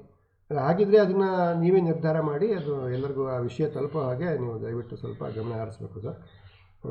ಅದನ್ನು ನಾನು ಹೇಳೋದಕ್ಕಿಂತ ಡಾಕ್ಟರ್ ಭಾರತಿ ರವೀಂದ್ರ ಅವರು ಮತ್ತು ಶ್ರೀಮತಿ ರೇಖಾ ಅವರು, ನೀವು ಡಾಕ್ಟರ್ ವೃಂದಾ ಸಂಗಮ್ ಅವರು, ನೀವೆಲ್ಲರೂ ಸೇರಿಬಿಟ್ಟು ಅದನ್ನ ನಿರ್ಧಾರ ಮಾಡಿದ್ರೆ ಅನುಕೂಲ ಆಗುತ್ತೆ. ದಯವಿಟ್ಟು ಅದು ಮಾಹಿತಿ ಎಲ್ಲರಿಗೂ ತಲುಪಲಿ ಅನ್ನೋದಷ್ಟೇ ನನ್ನ ಕಳಕಳಿ. ಸೊ ಇದುವರೆಗೆ ಇವತ್ತಿನ ಈ ಸಂವಾದ ಕಾರ್ಯಕ್ರಮ ತುಂಬ ಯಶಸ್ವಿಯಾಗಿ ನಡೆದಿದೆ. ಹೆಚ್ಚಿನ ಜನ ಭಾಗವಹಿಸಿದಿರಿ. ಎಲ್ಲರಿಗೂ ಮತ್ತೊಮ್ಮೆ ಧನ್ಯವಾದಗಳನ್ನ ಹೇಳ್ತಾ ಇವತ್ತಿನ ಈ ಕಾರ್ಯಕ್ರಮವನ್ನು ಇಲ್ಲಿಗೆ ಮುಕ್ತಾಯ ಮಾಡೋಣಂತೆ. ಎಲ್ಲರಿಗೂ ಶುಭರಾತ್ರಿ. ನಮಸ್ಕಾರ ಸರ್. ನಮಸ್ತೆ.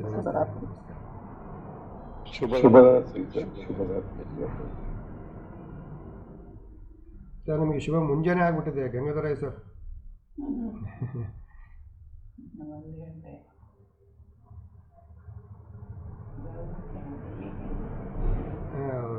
ಆಸ್ಟ್ರೇಲಿಯಾ.